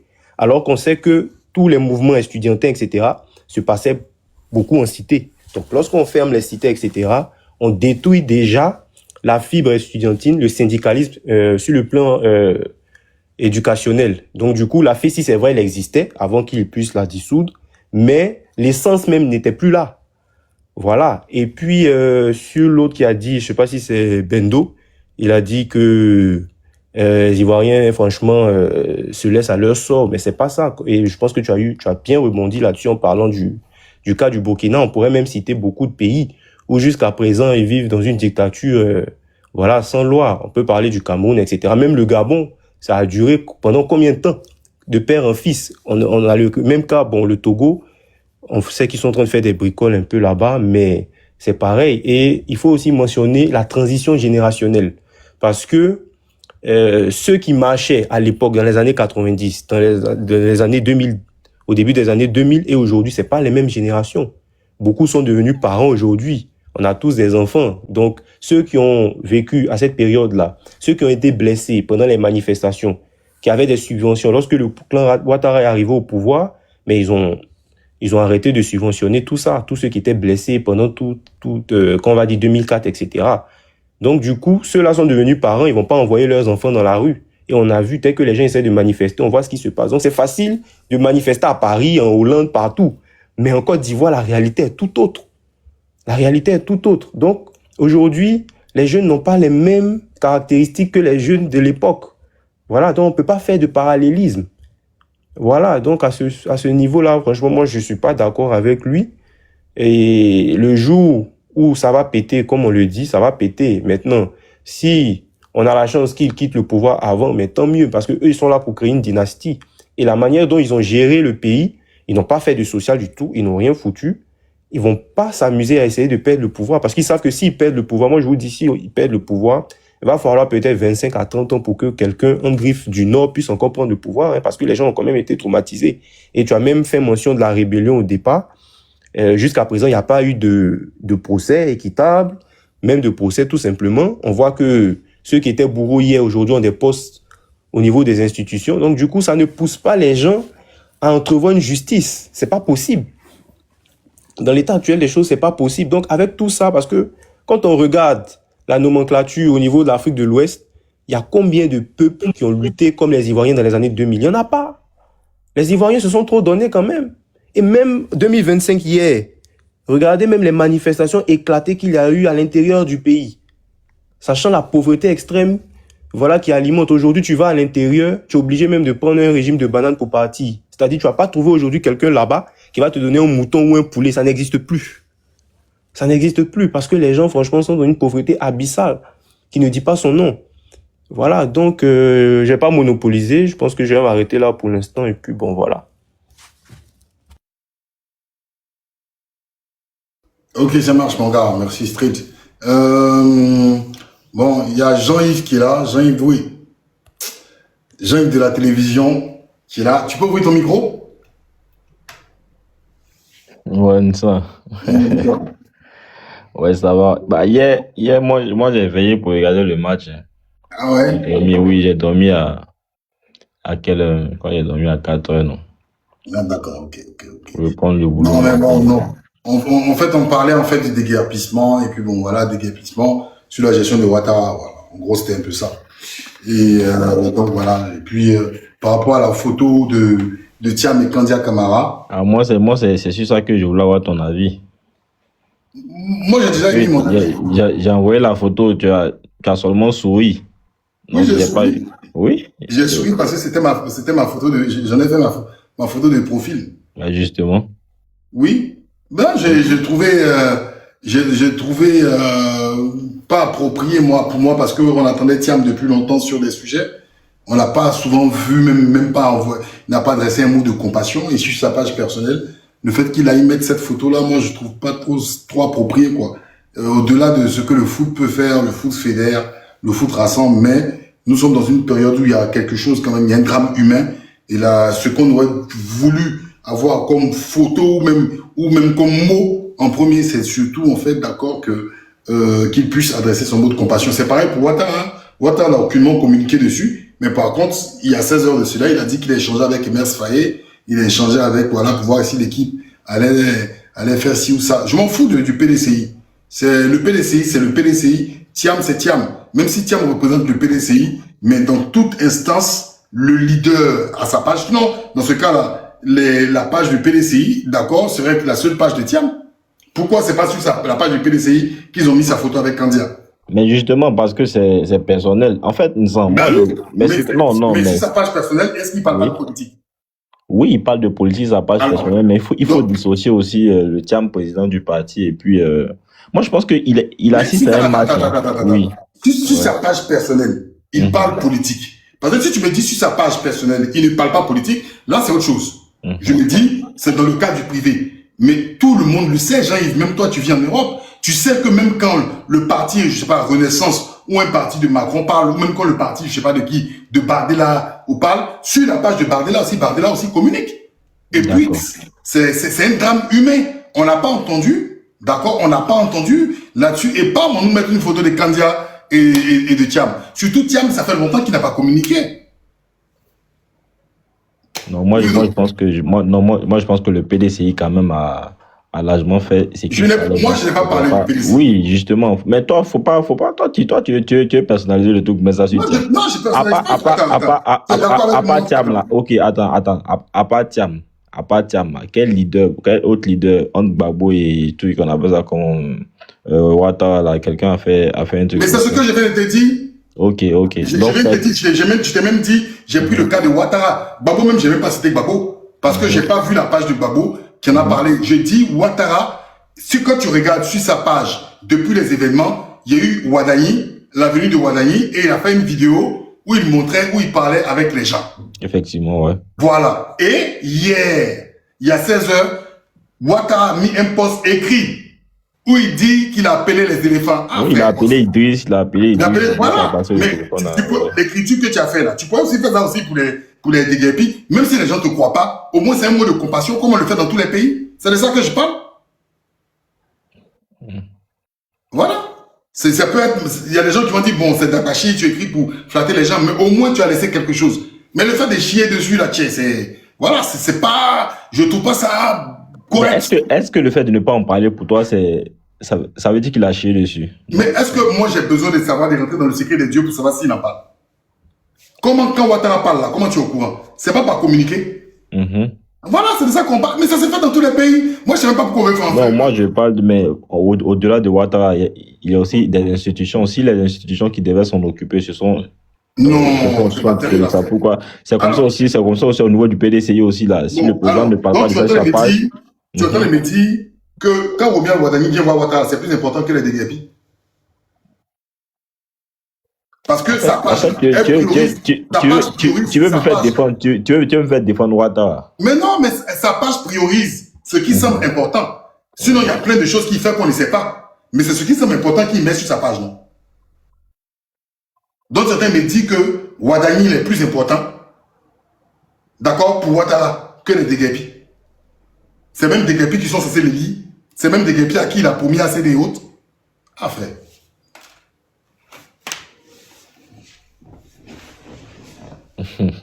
Bon, si tu veux, développe ton speech. Non. Après, le frère qui va. Si tu veux, dis ce que toi tu as dit, et puis après, Diane va prendre la parole. Bon, attends, il n'a qu'à abonnez-vous à son compte, c'est la star. Il n'a qu'à prendre la parole, il a fini mon. Déjà, il voit, c'est la star. Le gars que vous voyez dans la poêle à la télé. C'est lui, pas me fatiguer, ma tête. Comme une femme. Quelqu'un n'a qu'à prendre la parole. Il est célibataire en plus, hein, donc vous pouvez en fait, voilà, vous lui envoyez un message. Il cherche l'appel rare. Alors, Diane Audrey, bon, exceptionnellement, tu es la dame. Tu es comme nous, hein, mais bon, je te laisse la parole. Ensuite, monsieur Begré va prendre la parole. Vas-y. Bonsoir, bonsoir à tous. Bonsoir. Pour essayer de parler à monsieur, je crois, Zenon, je suis descendu, mais bon, je pense qu'il faut que, voilà, je parle par rapport à ça. J'aimerais dire au peuple de Côte d'Ivoire de garder espoir, de garder confiance. Hier, j'étais, je sais plus sur le live de qui, quand j'ai entendu la note aux éléphants que nous avait adressé au peuple ivoirien notre cher président, son Excellence, Monsieur Alassane Ouattara. Et je me suis dit que j'ai pensé à du pain et des jeux pour le peuple. J'ai trouvé ça d'un mépris absolu. J'ai estimé que ces jeux, je vais le dire, mais oui, que normalement, moi j'aurais été un footballeur, je n'aurais pas joué. Je me serais rendu sur le site des sinistrés, j'aurais fait une enveloppe avec un montant significatif du genre ce qu'on adresse aux ancêtres, là, un franc symbolique, et je m'en serais retourné. Je pense que quelquefois il faut affronter des femmes, des déserts, parce que on peut pas cracher sur la souffrance d'un peuple comme ça. Monsieur Denon m'a terriblement offusqué dans ses propos. Le peuple ivoirien se bat depuis au minimum 2002. Monsieur, si vous savez pas, mais je pense que vous avez dû le savoir. Vous êtes d'une certaine génération à vous entendre. Les réalités que vous avez laissées quand vous êtes partis ne sont pas les mêmes. À chaque fois qu'il y a quelqu'un qui s'exprime de l'extérieur, il y a cette rhétorique là qui revient à chaque fois. Faut venir ici, faut venir ici, faut venir ici, faut venir ici parce que ici n'est pas là-bas. Le peuple ivoirien a besoin de compassion, sinon d'indifférence.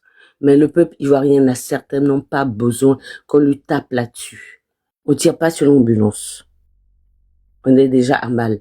J'aimerais inviter des personnes qui ont cette posture-là à lire La guerre contre le peuple de Claire Sévérac, qui est une dame qui a compris un peu comment la mécanique fonctionnait. Les peuples sont acculés sur tous les plans, sur les plans chimiques, sur les plans physiques, sur les plans spirituels et tous les autres plans peut-être que je ne veux pas citer parce que je ne connais pas la liste, elle n'est pas exhaustive. On ne sait pas qui détient notre alimentation. On ne sait pas qui gère notre air. Mais on voit très bien qu'il y a quelque chose qui ne va pas. Le peuple ivoirien est devenu indolent. Il est rendu indolent. Quand vous marchez dans les rues, vous sentez des odeurs que vous n'avez jamais senties. Vous avez affaire, vous entendez parler de substances qui n'existaient pas en mon temps. On a l'impression qu'il y a toute une mécanique qui est pensée contre le peuple ivoirien. Il ne faut pas tirer sur lui. Il faut l'aider, il faut l'encourager, ou il faut lui foutre la paix. Mais il faut certainement pas venir dire pourquoi il se plaint. Il se plaint parce qu'il a mal, il se plaint parce qu'il souffre. Pour quelqu'un qui a une lecture juste des événements, on a vu comment tout s'est passé ici. Tout le monde a vu, tout le monde sait. On ne peut pas être dans une maison, un fauteuil peut se perdre dans une maison, mais tout un salon ne peut pas, sans que quelqu'un ait vu quelque chose.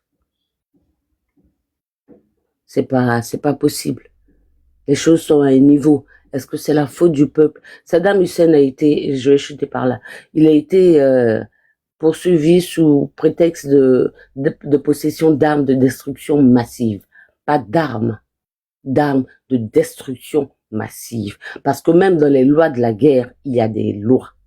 Même quand on a envie d'oppresser, d'opprimer quelqu'un, de faire des choses, il y a des échelles. Et ce que subit le peuple de Côte d'Ivoire aujourd'hui, pour ma part, c'est un peu fort. Est-ce qu'elle a la capacité de lutter contre ça? Je ne sais pas. Mais je ne crois pas qu'ils subissent par laxisme. Voilà. Je vais chuter par là et puis gardez un moral haut. Voilà. On est braves. Voilà. On est braves. C'est compliqué, c'est dur. Et puis mon soutien aux sinistrés en ces temps de pluie, de tristesse. Le temps est déjà gris. Voilà, ça se prête pas à ça. Voir sa maison cassée, ne trouver personne pour assumer la responsabilité, ça doit être vraiment éprouvant au niveau mental, psychologique et autres. Voilà.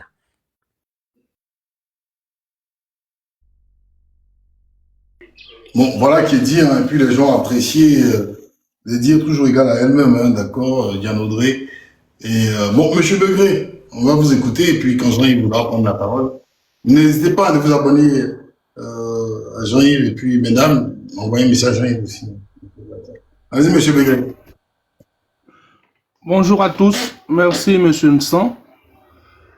D'abord, je suis votre live depuis le début, je pense, hein, depuis le début, parce qu'il y a plusieurs minutes que je suis connecté ici. D'abord, en ce qui concerne Monsieur Thiam, peut-être c'est à Monsieur Jean-Yves que je m'adresse là. Monsieur Thiam, je sais pas, mais j'ai l'impression qu'il est dans un schéma, mais un schéma qui n'est pas construit pour accéder, qui n'était pas construit pour accéder au pouvoir ou bien pour participer aux élections, aux dernières élections. Je pense qu'il est dans un schéma. Et il est dans un schéma avec, pour moi, hein, je suis maître de mes mots, il est dans un schéma de connivence avec le pouvoir en place. Parce que ce grand intellectuel qu'il est ne peut pas se tromper depuis la genèse de son implication politique jusqu'à hier avec sa photo, la photo qui fait polémique aujourd'hui. M. Thiam fait tout à l'envers. Et il fait tout à l'envers. Ce qui est quand même fascinant, c'est que les gens de son parti, le PDCI, lui trouvent toujours des excuses. Ils sont, c'est-à-dire, les mêmes personnes qui trouvent des excuses à M. Thiam trouvent que les jeunes Ivoiriens ne se battent pas pour faire descendre quelqu'un.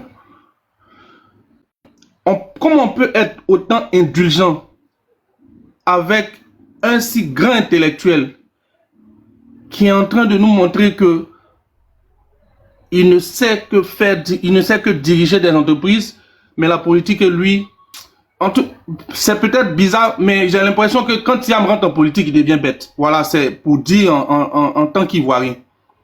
Ça dit tout intellectuel qu'il est, polytechnicien, dès qu'il vient parler de politique ou bien s'engage sur cette voie-là, là, il devient un citoyen lambda, c'est-à-dire quelqu'un qui n'a plus toute sa... Bon, qui fait les choses à l'envers. Bon, je pense qu'il est trop intelligent pour que ce soit de la bêtise. Je pense qu'il est dans un schéma, mais ça m'appartient.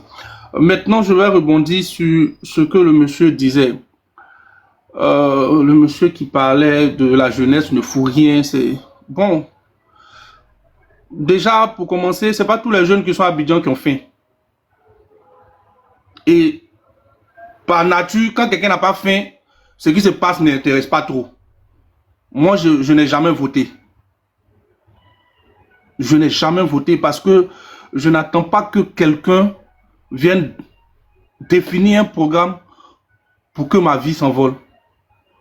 Moi, c'est la perception que j'ai de moi-même, ma vie. C'est ma conception. Mais je suis au fait de tout ce qui est politique. Il y a un gros problème en Côte d'Ivoire, c'est même pas la lutte, c'est pas la guérilla, c'est l'éducation. On lutte quand on est bien éduqué. Là, on sait pourquoi on lutte, on sait pourquoi on se lève. On ne lutte pas parce que, genre, il y a un bol de riz qui manque, ou bien, je sais pas, ou bien, on lutte parce que on a quelque chose. On veut atteindre un idéal. Des gens, ils étaient là quand Oufou était là, de 1960 à 1990, il y a 30 ans. Ils sont restés là. Il y avait un seul parti. Et ils nous parlent de lutte, ils ont lutté, ils sont luttés. Et vous avez lutté, aujourd'hui vous êtes assis en Europe. Vos jeunes frères sont en Côte d'Ivoire.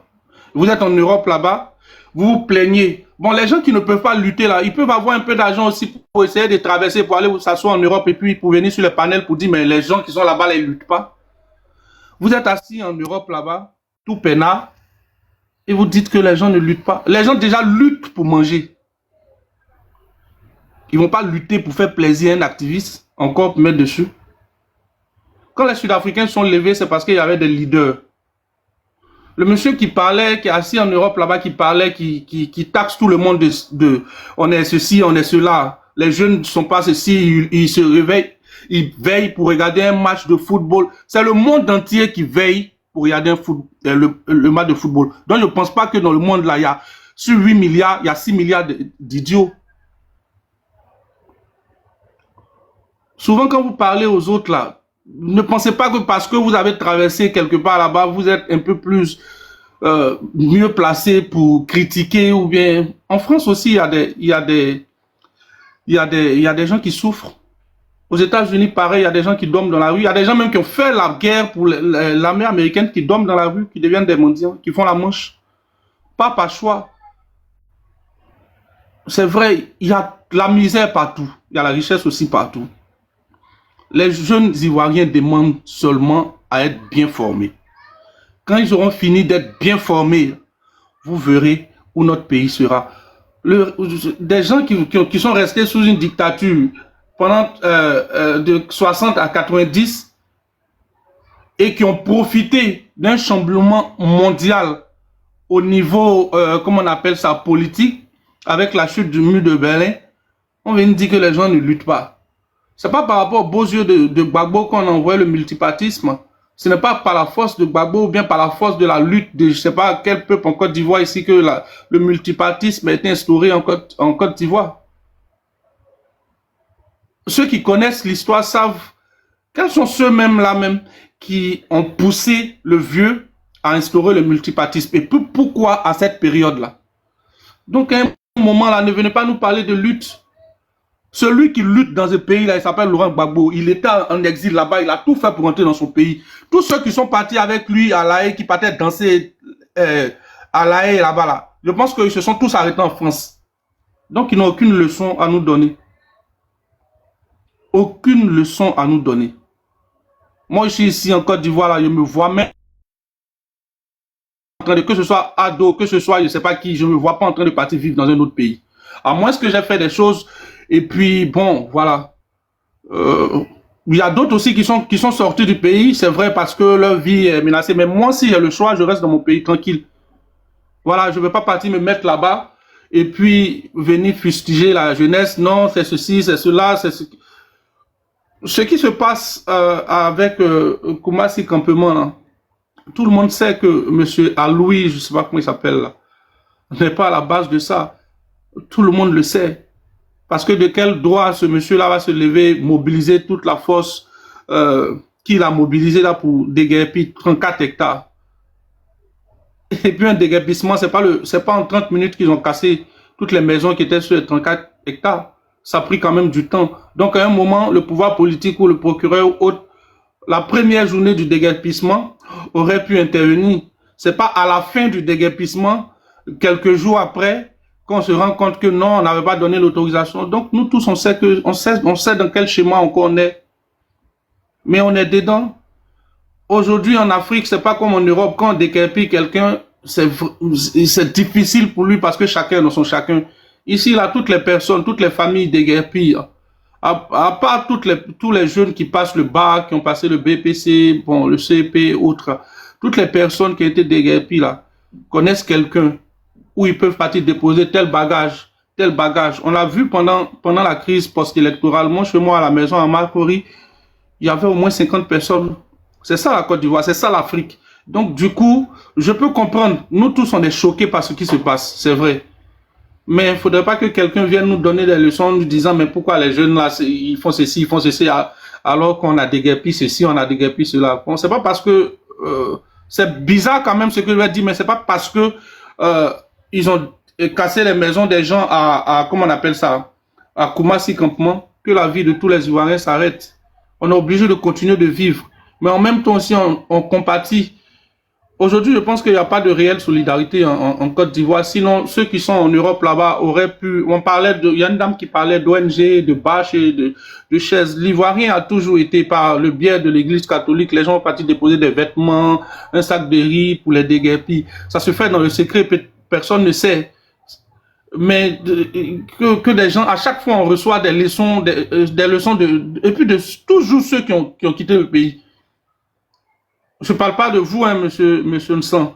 Je parle des gens qui essaient de donner les leçons en nous humiliant d'une manière. Moi, je suis à Abidjan ici, je vis trop bien. Trop bien. Je suis à l'aise, je suis tranquille. Je ne suis pas plein aux as, mais je vis tranquillement ma vie. Bon, quand je suis au volant de mon petit truc, quand le président passe, je m'arrête, que je sois d'accord avec lui, que je reconnais l'autorité, je m'arrête, et puis ma vie continue, lui aussi sa vie continue. On va pas se croiser, nos chemins vont pas se croiser, à part quand on passe quand je passe là, on nous arrête tout le monde pour qu'il passe. Donc du coup, moi je ne me vois pas en train d'insulter quelqu'un qui ne s'est pas levé, ou bien qui je sais pas, les Ivoiriens doivent se lever comment? Baka avait son histoire, on ne sait même pas comment ça s'est terminé. Et il y a quelqu'un qui est assis en Europe là-bas, qui nous dit on a qu'à se lever encore en partie croisée, Bakave. Bon, on nous poursuit, lui il est là-bas, il est tranquille, il fait les petits dépôts à la famille qu'il a laissé ici. Moi je suis le seul enfant de ma maman, il fait comment? Souvent là aussi là, sachez que vous ne pouvez pas être Che Guevara sans le C. C'est de faux Che que vous faites. Vous taguez d'avoir lutté, d'avoir bataillé. Nous, on a fait notre lutte. Vous avez passé quel flambeau et puis on n'a pas vu. Vous avez passé une brindille, il n'y a même pas allumette pour allumer le truc. Gbagbo est venu ici, il voulait se présenter, on dit non. Il dit non, ça va pas se passer quand on dit non. Lui-même qui est le grand Gbagbo, il s'assit et puis il a regardé, l'élection se fait. Vous venez nous dire quoi? On n'a qu'à se lever pour aller faire descendre qui? Quelle guérilla on a qu'à organiser? Si quel télégramme? C'est même pas affaire de surveillance même. Les Ivoiriens ont autre chose à faire. Si vous voyez que les Ivoiriens, on a tendance à penser que les Ivoiriens sont un peu trop heureux ou bien ils sont un peu trop naïfs. On a traversé, moi j'ai perdu ma grande sœur dans la crise post-électorale. Non, oui, pendant la rébellion, voilà, 2002. Dans cette partie de truc là, j'ai perdu ma grande sœur qui était à Boaké. Chaque Ivoirien est touché à sa manière. Si on n'a pas envie de penser à ça pour venir, comment on appelle ça, pour venir marcher ou bien, je sais pas, taper les gens, organiser des guérillas, là, je suis désolé. J'entendais, je vais chuter par là, ne vous en faites pas, j'entendais une fois sur un panel là, est-ce que les gens de l'AES peuvent, je sais pas comment dire, fabriquer la bombe atomique pour lutter contre les Occidentaux. Les Africains n'ont qu'à savoir mener leur combat. Ils n'ont qu'à savoir mener leur combat. Chacun mène sa vie comme il peut. On ne va pas venir encore nous donner des leçons par rapport à ça. C'est tout ce que je pouvais dire. Merci beaucoup.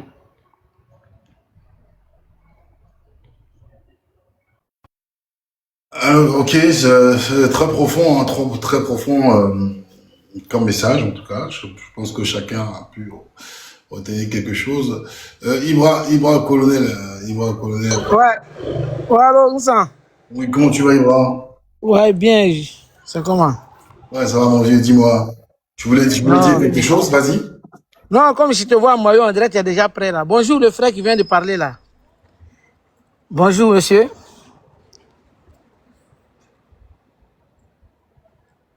Le frère qui vient de parler là, bonjour. Monsieur Becquet, votre micro. Bonjour, monsieur. Ouais. Vous avez dit tout à l'heure que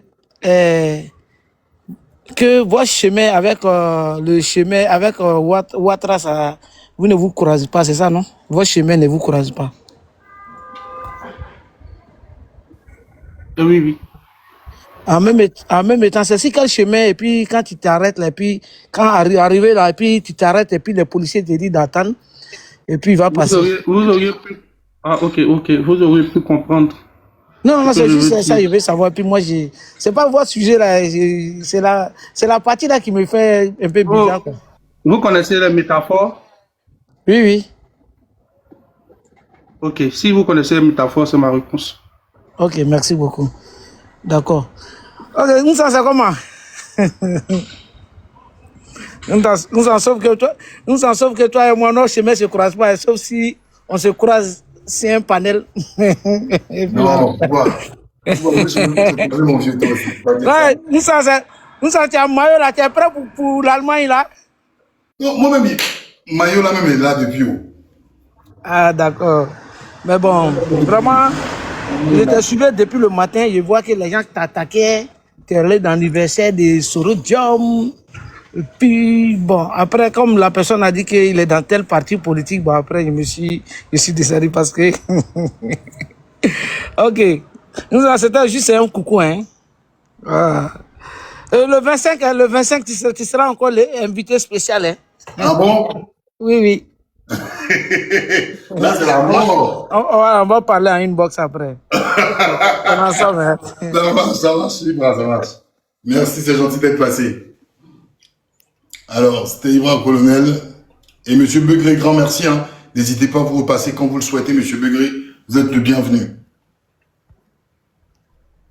Bon, voilà, mesdames et messieurs, je pense avoir aussi longtemps parlé. Désolé pour ceux que je n'ai pas pu faire remonter et autres. Oh, qui prie, pas toi. Tu sais ce que tu veux dire des si spécial. Bon, allez.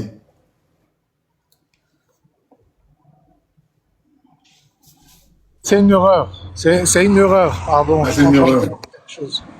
Oh, ouais. Ok. Oh, bon, alors, donc voilà. Et puis, ah, Joe est là. Mais Jimte, depuis là, j'étais fait une demande. Tu viens, tu fais des demandes, tu repars, tu fais les trucs, tu repars. Mais Jimte, je comprends pas.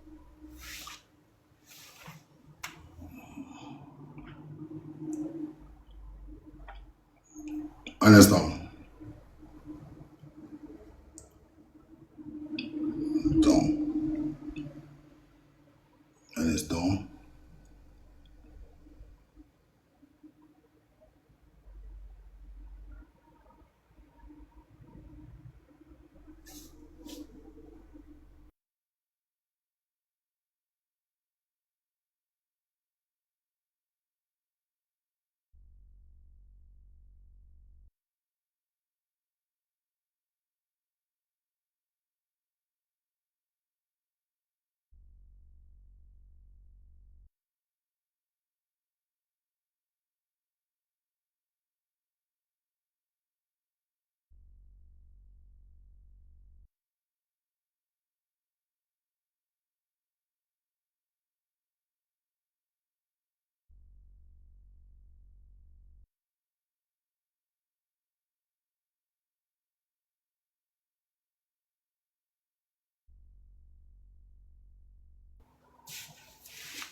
Bon.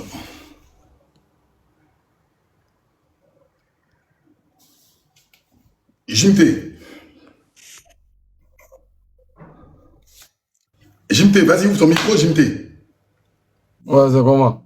Vas-y, quoi. Ouais, tranquillement, ça va et toi? Ouais, dis quoi? Qu'est-ce que tu voulais me dire? Tu dis à chaque moment, je te regarde pas, je te calcule pas. Non, je suis en bas, j'écoute. Ça fait la deuxième fois, il y a deux. Je sais pas, ils me posent des questions souvent de savoir est-ce que c'est français de faire la politique. Parce qu'il y a d'autres, quand tu les écoutes, tu as l'impression qu'ils sont allés regarder un film et que le film là, ils ont compris hein, le film à leur façon. Voilà. Il y avait un premier à qui tu parlais, qui te parlait de tes amitiés en politique. J'avais voulu monter, j'avais fait ma demande, mais bon, après j'ai vu qu'il y avait près de 40 personnes, j'ai attendu 5 minutes. Je suis parti. Jimte, quand c'est comme ça, tu me dis, Jimte. Oh. Je suis revenu pour la deuxième fois, j'ai trouvé lui qui parlait, qui dit il a perdu sa grande soeur à Boaki là. Oui, bon vas-y, laisse un message pour lui, je t'écoute. Hein. Ouais, non, à lui-même, je voulais demander si, en 2002 là, si c'était quel parti qui avait créé cette rébellion ou que cette rébellion là. Elle s'est affiliée, elle s'est mieux en quoi? En quel parti politique plus tard? Les gens, ils sont, je sais pas si c'est la peur, mais quand c'est la peur là, et que tu sais que, moi si j'étais en Côte d'Ivoire là, il n'allait jamais faire de vidéo. C'est pas ça appelé être garçon. Parce que Ziggy même qui ne dit rien contrairement à nous là, on sait où il est. Au PDCI là, il y a un jeune là, il s'appelle El Mérite. Qu'est-ce qu'il a dit? Qu'est-ce qu'il a fait pour qu'il soit en prison? Voilà. Donc, de partir de ce fait-là seulement, là, les gens doivent comprendre que, arrivé à un moment, c'est-à-dire qu'on n'est pas obligé de parler. Voilà, parce que ça devient ridicule. Quand on vous entend parler, non, les Ivoiriens sont passés à autre chose, les Ivoiriens sont... C'est pas ils sont passés à autre chose qu'actuellement ils sont en train de dormir à la belle étoile là. Vous pensez qu'il y a quelqu'un qui va sortir encore pour donner sa poitrine pour vous? Mais non. Ceux qui l'ont fait là, depuis octobre, ils sont encore en prison. Ils ne sont pas encore sortis. Donc, vous avez une connexion de 200, vous venez vous foutre la merde. Je ne sais pas si c'est parce que votre français a 2 balles là, que vous comprenez là. C'est ce que vous devez pas venir nous emmerder, mais franchement, vous écoutez. C'est-à-dire que, franchement, quoi. Franchement, ça veut dire que ça démontre que on a encore du travail à faire. En Côte d'Ivoire, là, on a encore du travail à faire. Parce que vous voyez le mal, vous voyez les bourreaux, vous voyez tous ceux qui créent la chienlit en Côte d'Ivoire. Ils sont là. Mais vous, là, c'est l'opposition qui vous intéresse. Aujourd'hui, là, quel est ce parti politique qui est en train de laminer les Ivoiriens? Quel est ce parti politique-là? Quel est ce parti politique-là? Et vous, je ne sais pas si c'est parce que vous êtes en Côte d'Ivoire, comme si on vous a obligé de monter sur des panels. Parce qu'à vous attendre, ça fait mal. C'est-à-dire que l'homme même, c'est-à-dire que c'est pourquoi ce qui vous arrive là. Chacun est là et puis on se regarde. Parce qu'il y a des personnes comme vous là qui montez sur des panels et parce que vous avez l'occasion de vous exprimer, vous permettez à raconter ce genre de choses là. Et tout ce que tu as raconté toi-même quand tu es descendu, ou bien quand tu parlais là, fallait lire les commentaires. Parce que quand tu dis quelque chose d'intéressant là, dans les commentaires là, ça te démontre que ce que tu dis, c'est intéressant. Mais tu vas dans tous les sens. C'est que tu n'es même pas... Franchement, moi, je voulais te dire, lui qui te parlait de tes amitiés, là. Moi, je voulais que tu lui poses la question de savoir qui était le premier président à donner un mandat d'arrêt à Ouattara. C'était qui? Je pense que c'est Bédié. Mais pour faire tomber Gbagbo là, est-ce que Bédié n'est pas allé voir Ouattara? Ouattara n'est pas allé voir Bédié, pardon. Pour dire non, ce qui est passé, on a tapé l'œil. Le RD est très revanchard, surtout Draman. Ce qu'ils ne savent pas là. Il est très rancunier. Lui, il est prêt à dîner le diable, juste faire du mal à celui qui est en face de lui. Je pense que pendant les crises là, même quand le président Laurent Gbagbo est sorti de prison, mais les 3 grosses têtes là, ils se sont croisés, non? L'autre a dit quoi? L'autre est mon frère, l'autre est le Benjamin, l'autre est ceci. Ah bon? Hein? Donc, quand c'est eux, les gens du RDR, et qu'il y a quelqu'un qui veut quitter le PPACI, ou bien qui ne veut plus rester au PPACI, et qui bouge, eux, ils ont le droit de venir l'acclamer, ils ont le droit de venir l'encenser pour qu'il parte au RDR. Mais quand c'est le contraire, tout de suite la personne, c'est que c'est quelqu'un à abattre. C'est pas bien, cette façon de faire la politique. Et puis, ce que tu dois remarquer là, c'est que le RADP est en train d'imposer, pour ne pas dire le RD, est en train d'imposer son esprit en Côte d'Ivoire. Au point où, quand on voit le mal, on ne pointe pas le mal là du doigt. Mais c'est celui qui a mal. C'est lui qu'on veut accuser. Pourquoi il a eu mal? Et le RHDP est en train d'imposer ça. Parce que regarde les déguerpissements qui sont passés là. Que le président Laurent Gbagbo a envoyé un sac de riz. Entre celui qui a cassé et puis celui qui a envoyé un sac de riz, c'est qui on attaque.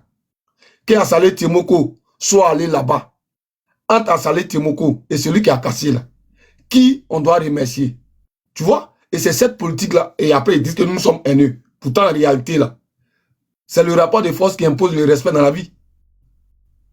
Les gens en face, ils demandent qu'ils sont haineux. Et puis nous, c'est-à-dire que nous sommes les seuls descendants de Jésus, en fait. C'est-à-dire que nous, voilà, on nous gifle sur la joue gauche, on doit donner la joue droite. C'est ça. Tu as vu une photo, moi, il m'a prêté à faire mon lèvre, même tout à l'heure, là, quand je descends de ton panel. Tu as vu la photo de Tidiane Tiamé quand il y a Camara, non? C'est quoi cette hypocrisie-là? Quel message il laisse à la jeunesse? Pour moi, toi, on te poursuit partout. On dit que tu ne peux pas rentrer dans ton pays. Tes militants sont emprisonnés. Et tu vas t'afficher comme ça. Et ça, on dit que c'est la Côte d'Ivoire qui gagne. Moi, je ne suis pas de ce genre de personne qui croit à ça.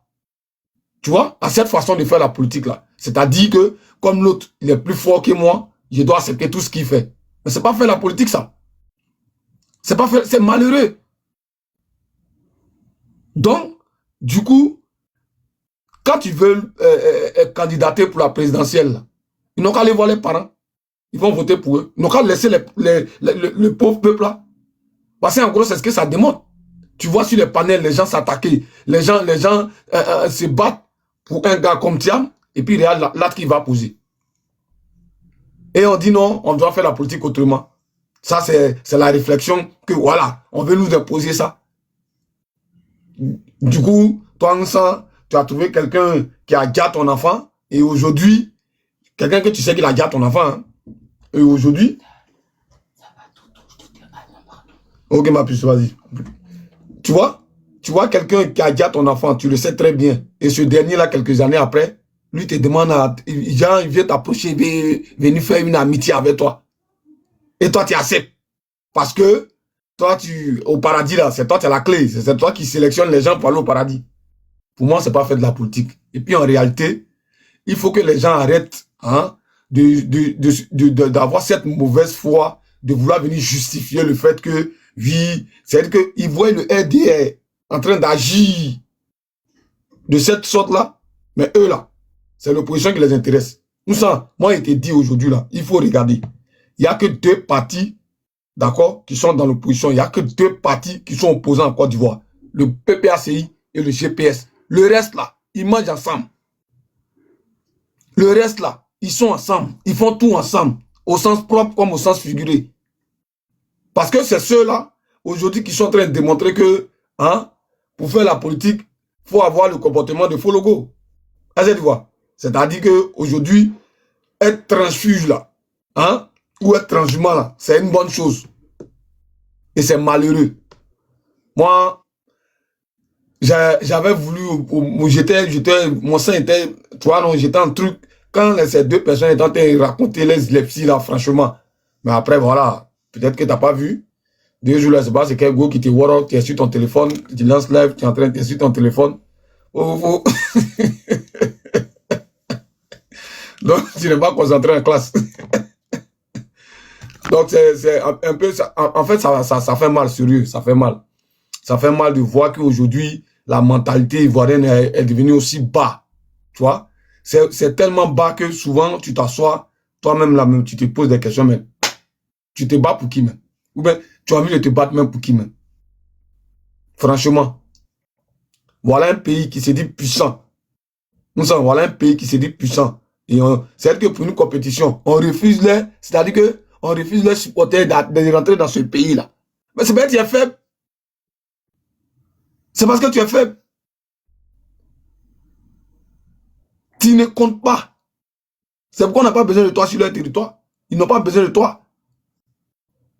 Aujourd'hui, les gens ne veulent pas comprendre qu'on est dans un monde où chacun, c'est-à-dire que c'est un butin qui est là. Chacun est en train de couper sa part pour pouvoir nourrir sa descendance plus tard. On n'est pas au stade où on va s'asseoir et puis on va venir donner à manger. Chacun doit plonger dans cette mer-là pour aller chercher son poisson pour nourrir son peuple plus tard. C'est la politique qui existe actuellement.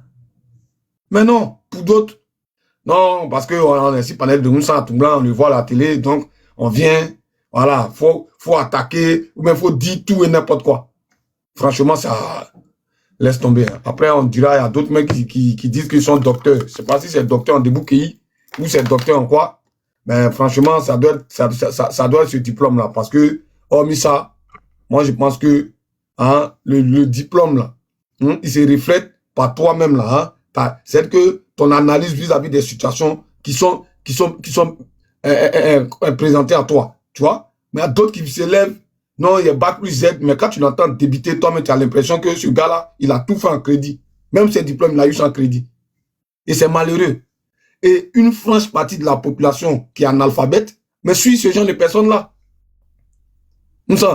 Quand Draman, quand ce pouvoir-là sera plus là, tu sais, avant, on faisait école militaire obligée, non? Obligatoire, non? Dans les années 60, là. Tout ce qui a dit que tu as 4 ans, on te prend en bille, on t'envoie à l'école. Parce qu'il faut qu'on parte à l'école et supprimer toutes les écoles coraniques en Côte d'Ivoire. Les Doumankra, là, c'est eux, là. Que ça soit Doumankra ou que ça soit partout. Il faut que on éduque C'est qu'on impose l'éducation en Côte d'Ivoire. Sinon, franchement, si on ne fait pas attention avec ce qui est en train de se passer là, le nouveau président qui va venir plus tard, là, il risque de confronter une rébellion. Nous avons été dit la vérité. Parce que par manque d'arguments là, toi-même tu regardes les gens qui sont en face de nous, par manque d'arguments là, c'est la violence qui démontre. Parce que eux, ils n'ont plus d'arguments. Tu vas voir, c'est viens au pays, tu habites où, donne-moi ton numéro. Si tu es garçon là, viens ici. C'est ça la politique. Et on a nos jeunes frères pensant qu'ils sont au pays ou pensant qu'ils peuvent apporter un plus à tout ce qui est en train de se passer là. Mais non, ils viennent, non. Moi, ma grand-sœur elle est décédée à Boaké en 2002. En 2002 là, qui a attaqué la Côte d'Ivoire puis ta grand-sœur est décédée? On t'a jamais dit ça. Ou bien tu as 9 ans quoi. Mais c'est la rébellion des Dramane là qui a attaqué Boaké 2002 là. C'est la rébellion des Dramane là. C'est pas quelqu'un d'autre. Si tu ne sais pas là, il t'informe. Ou bien après, toi-même, il faut aller te documenter. S'il y a une chienlit dans ce pays-là, la seule personne qui a porté cette chienlit-là, mais c'est bel et bien Dramane. Quand tu es au pays, tu sais que tu es vulnérable là. Tu ne parles pas. Tu es assis, puis tu fais... Quand le moment de parler va arriver, tu vas parler. Même quand, c'est-à-dire que c'est aussi simple que ça, on n'a pas besoin même comment on appelle ça, d'avoir un PhD pour pouvoir comprendre ça. Quand tu sais que tu es faible, là, à quoi c'est bon de vouloir te jouer les dangereux? Mais un film de Jet là vous a trop fatigué. Lui seul, il frappe 15 personnes. Moi, je suis au pays actuellement. Mais il ne parle pas. Mais c'est que si je parle, ils vont me mettre en prison. Ils vont m'arrêter. Ou ils vont m'enlever. Je parle pourquoi? Moussa, c'est ce que j'avais à dire. Ils sont partis, donc du coup, voilà. C'est que la prochaine fois, comme tu as dit là, il te fait signe pour pouvoir vite monter parce que c'est énervant souvent, franchement, c'est énervant d'entendre ce genre de truc là. Je comprends, Brad. Bon, de toute façon, on remet ça. Il y a fort, non? On remet ça ensemble. Tu vois, tu as ouvert un panel tout à l'heure là? Ouais, il y a 1 heure du panel là. Il y a un truc, voilà. Mais ça, il a passé vite fait là. Ok. Ok, je vois, je vais faire un petit tour là-bas. Ça marche, non, vas-y. Salut. Ensemble. Ensemble, j'étais. Bon, là, j'ai pas mangé depuis midi. Il faut que j'aille manger. Je fais attention de faire régime maintenant, donc je fais attention à ma ligne. Donc, maintenant, je vais aller manger. Je voulais dire merci à tout et chacun d'avoir donné son point de vue, son mot. Merci à ceux qui m'ont posé des questions et autres. Et voilà, les choses continuent. J'aurai eu le temps d'aller enlever maintenant mon truc là, mon maillot de bain là, parce que franchement, je vais pas montrer mes tresses comme ça là. On est ensemble. Non, je mange pas. Cette fois, je vais pas manger à tout coup. Je vais manger une salade. Je sais pas, soit une salade ou un sandwich. Je vais pas le voir. Voilà.